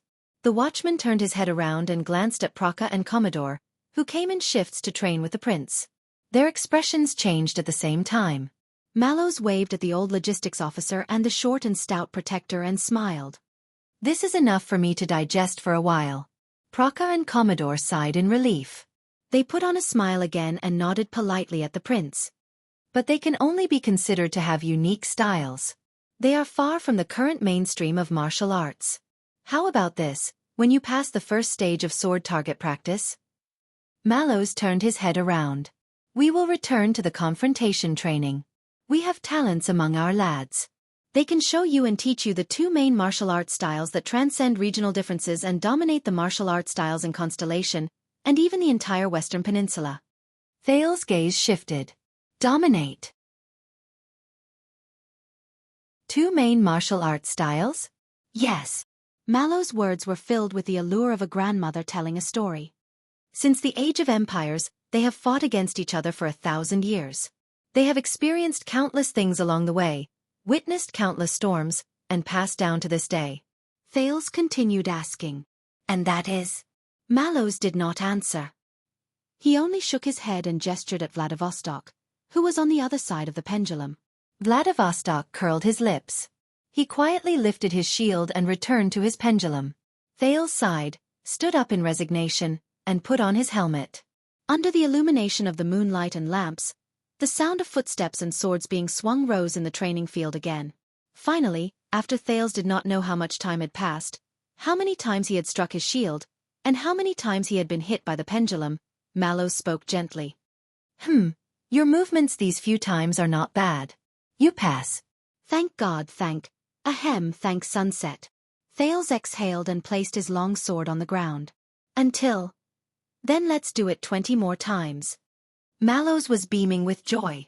Thales' downcast face tensed up again. What?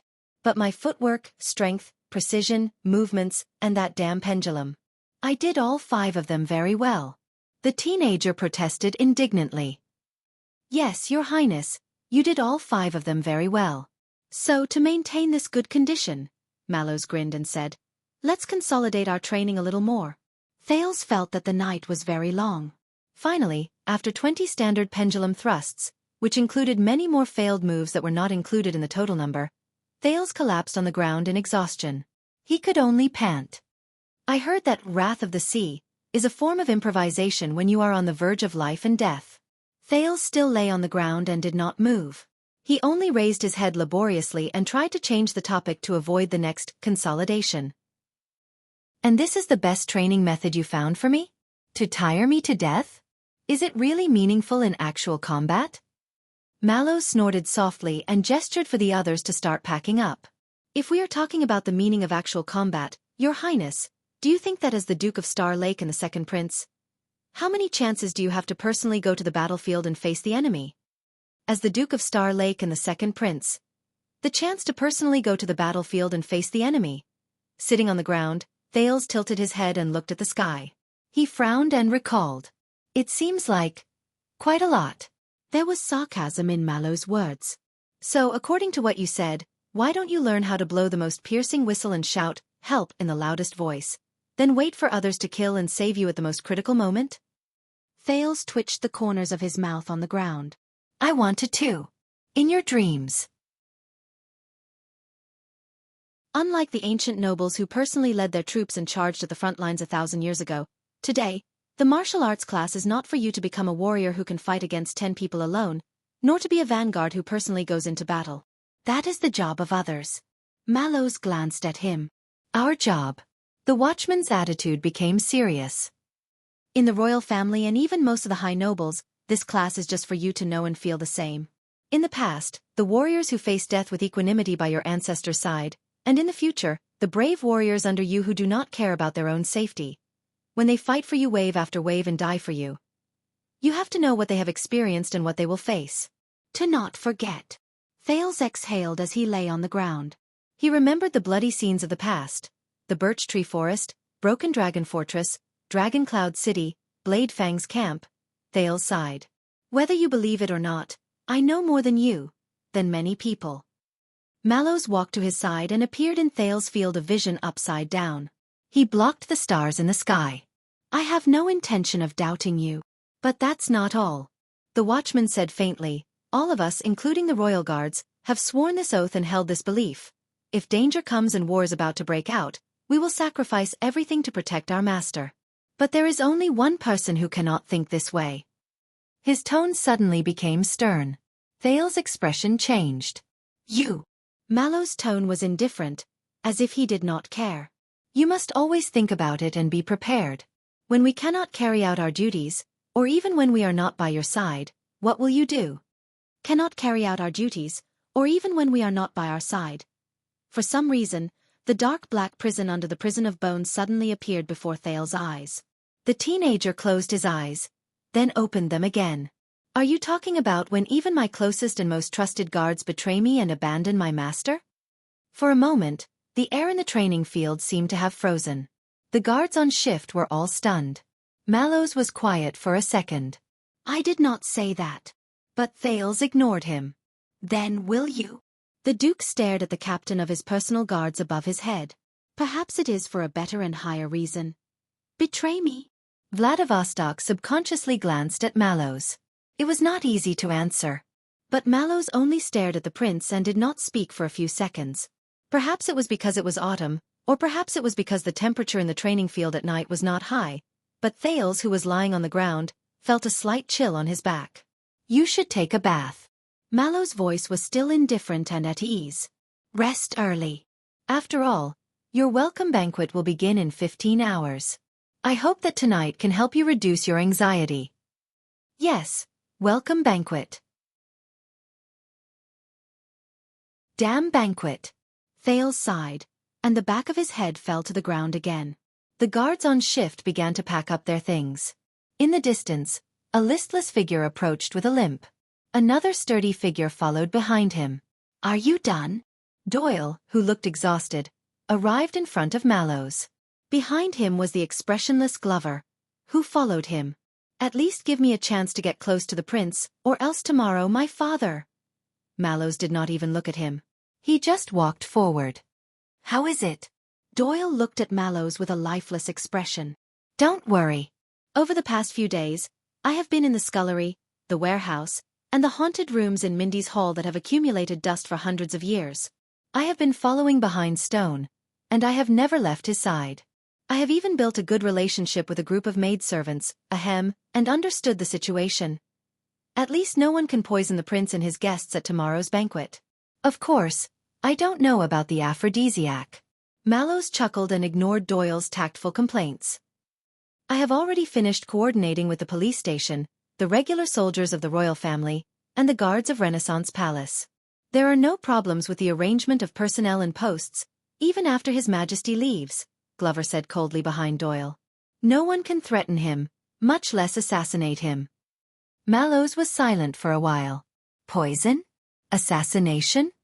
The watchman turned around and looked at Thales, who was lying on the ground and watching the stars. His gaze froze. That's the least of my worries. Today was the 30th of October. It was the day of Holy Pursuit, which commemorated the first defeat of the orcs in human history.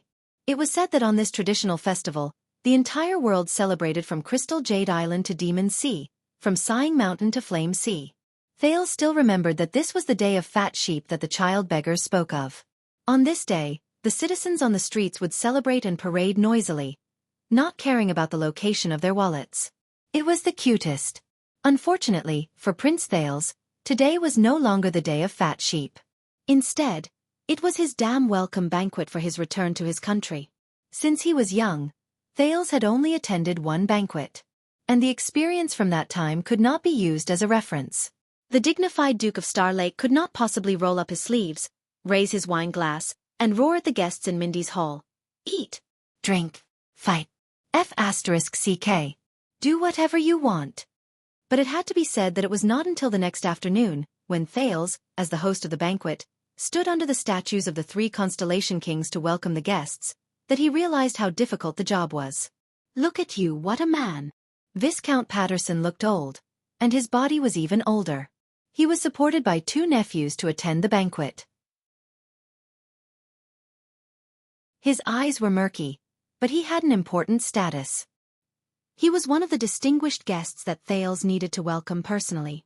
He ruled over the Ford Castle area, which was an important stronghold in the east of Central Territory. He was also a direct vassal of the royal family. He was one of the 7 Jade Star attendants. Among all the important VIPs, he was the first to arrive early. This made Thales, who was in the lounge getting dressed and reciting the banquet procedures and various etiquettes, flustered. He had no choice but to mess up his arrangements and rush out to welcome the Viscount. Viscount Patterson pushed away the 2 nephews who were supporting him with trembling hands, leaned forward, and held Thales' arm firmly. "I still remember. 18 years ago, I sat in the Hall of Stars and watched your father be crowned king. Now." The old Viscount panted. Glover and Doyle stood nervously by the prince's side. Their knees were slightly bent, and their bodies were leaning forward, as if they were ready to pounce at any moment. But Thales felt that this was not to protect him. They were afraid that the old man, who could not even speak, would fall to the ground and die suddenly. The prince was ruthless and merciless at the banquet. As he chatted and laughed, the old vassal was reduced to ashes. Thales maintained his smile and followed the standard royal etiquette that Jianghu taught him. He held the old viscount's hand, which was as thin as a chicken's skin, while maintaining his elegance and amiability. He paid attention to the Viscount's balance at all times, and even asked about his health gently. The Viscount was a little hard of hearing, and his nephews had to repeat the prince's words loudly in his ears several times. Just like how a standard Duke of Star Lake should do. "I know my own body. Your Highness, I will not be able to live for more than a few years. But it does not matter." At that moment, a glimmer of light flashed in Viscount Patterson's murky eyes. Because, time flies, but constellation remains the same. Thales felt his palm tighten. Viscount Patterson bent down, and with a lot of strength, he pressed his chin heavily against the prince's glove. "The kingdom is young." The wrinkled white-haired Viscount panted and gritted his teeth. "It is time."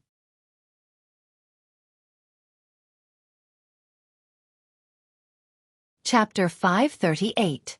While Thales was shocked by Viscount Patterson's exaggerated actions and had yet to understand the meaning behind his words, Gilbert's voice traveled into his ears from behind him. "Your Grace, Viscount Patterson, a special seat has been prepared in the banquet hall. If you..." Gilbert had been receiving guests of a lower level on the other side. They ranged from the heads of important industries to the invited bureaucrats of the capital. It was obvious that they knew about the sudden situation and rushed over. "There is no need for that, Casso boy. I came for him." Patterson obviously did not hear Gilbert's words clearly, but it did not affect him from treating Gilbert coldly when he saw him. "Just for him." Viscount Patterson bowed to the prince again. His action was so great that it made everyone in the hall break into a cold sweat. He was then supported by someone to the banquet hall. Thales, Doyle, and Glover all sighed in relief. Gilbert looked at the Viscount's back and sighed softly. Patterson is one of the 7 Jade Star attendants with more of a personality. He disdains to attend many occasions, partly because he is old and has no scruples. But it is clear that it is time for him to think about his descendants. As he looked at Thales' puzzled gaze, Gilbert added, "One of his sons is in your guards." "One of his sons is in your guards," Second Penal Officer Gray Patterson. Thales understood what was going on. The guests arrived one after another. Although most of them were bureaucrats and nobles with lower statuses and Thales did not need to personally welcome them, Mindy's hall was already extremely busy. Mallows and Gilbert were already having a hard time just coming out to receive the guests.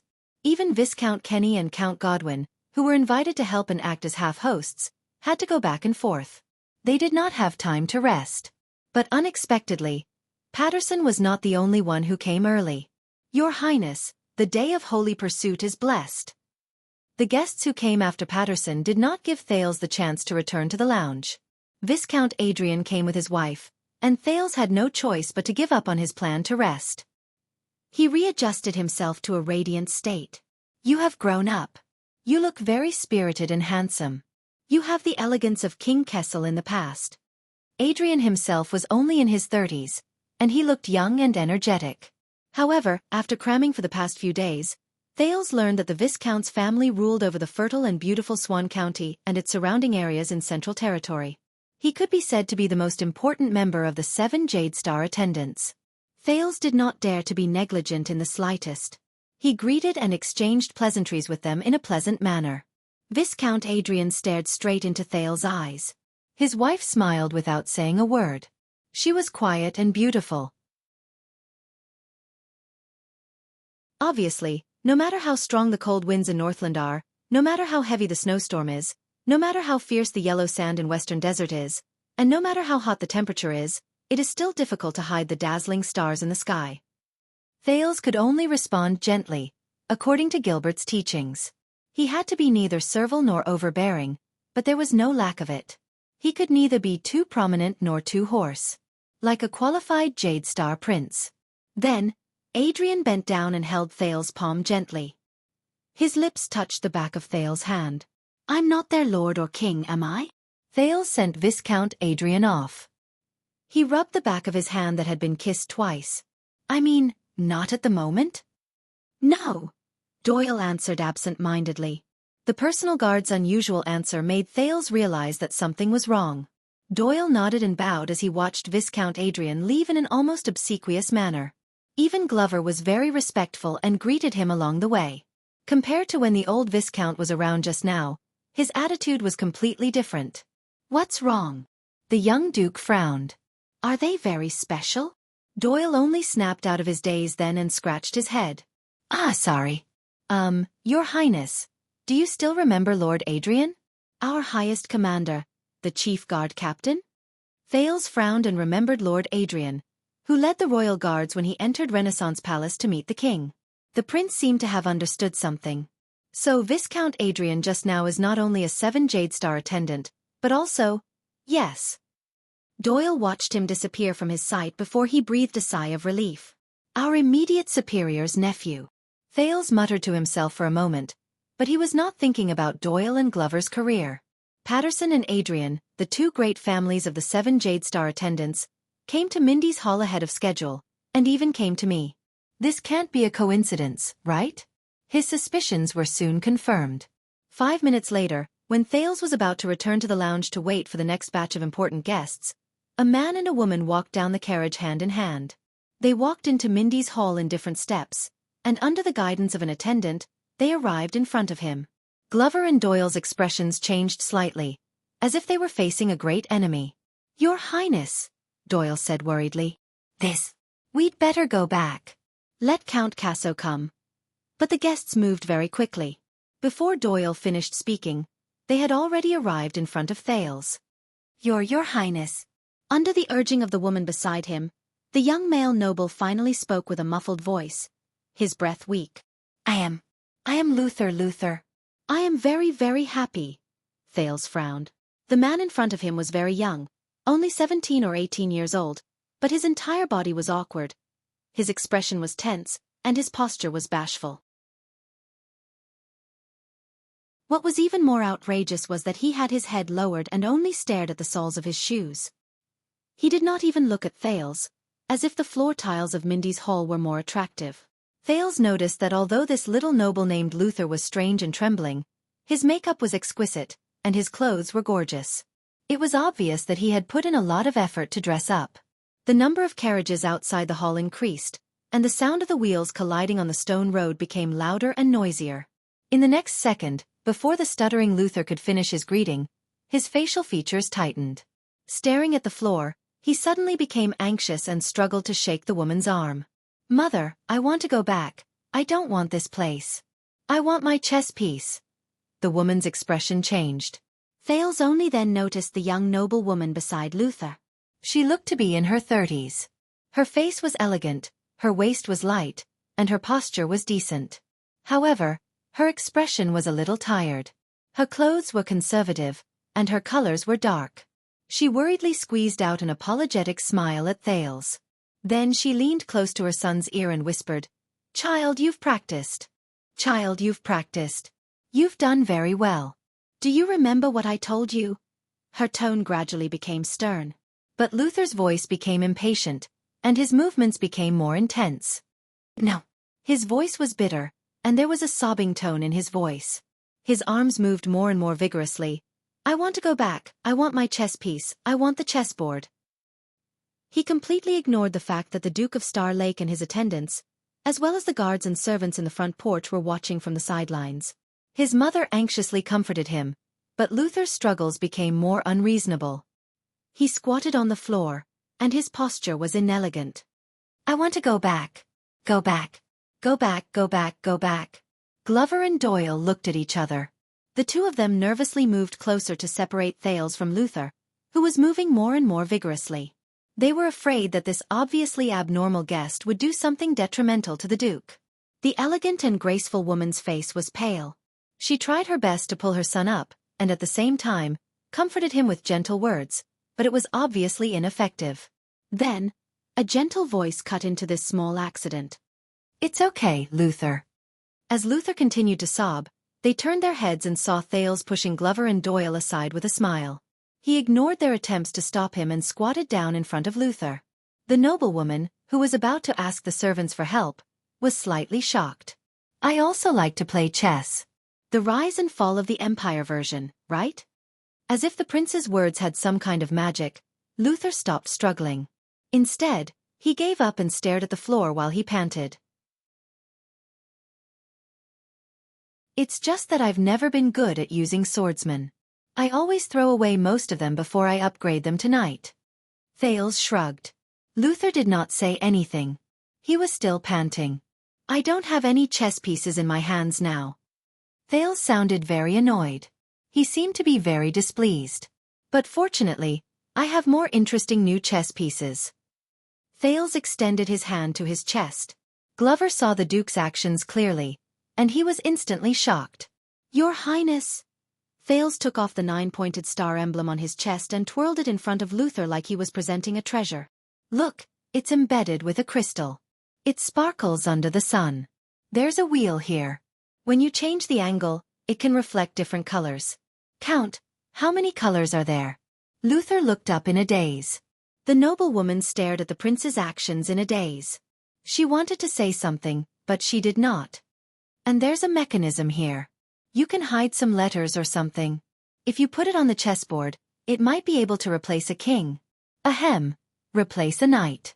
Thales toyed with the emblem that represented his identity with great interest. He slowly stood up. Luther's gaze followed the prince's emblem as it slowly rose. He stood up subconsciously. Thales suddenly grinned. Do you like it? Take it. Luther stretched out his palm in a daze. But Thales' hand froze halfway. But today, you must listen to your mother, the prince said with a smile. Or I will take it back. Luther only stared at the jade star emblem. He stared with a focused expression. Thales did not know how much he understood. Thales felt a little helpless, but he still placed the emblem in Glover's hand. The latter took the 9-pointed star emblem, lowered her head, and began to study the mechanism and the refraction of light inside. Thales breathed a sigh of relief and looked at the focused Luther with a smile. Glover and Doyle, who had been in a battle-ready state, looked at each other at a loss before they returned to their original positions. The young noblewoman inhaled gently and exhaled slowly. She first looked at her son, then at Thales. She smiled sincerely, and there was gratitude in her tone. Your Highness Thales, although I have long heard of you, compared to your intelligence and genius, your kindness and tolerance are more touching. As expected of the master of this hole. The young noblewoman elegantly lifted the hem of her skirt and tilted her head slightly. She looked graceful and charming. Eleanor Barney, greetings to you. Your suffering is over. May you overcome all obstacles and spread your wings to soar. Of course. Thank you, Lady Eleanor. Thales nodded politely, but he could not help but glance at Luther on the other side. Eleanor noticed the prince's gaze and took a deep breath. Luther has not grown up yet. The young noblewoman pursed her lips and tried hard to hide the tears in her eyes that were either due to embarrassment or shame. But teenagers can also create miracles. There was stubbornness in her eyes. I believe that you are very clear about this, Your Highness.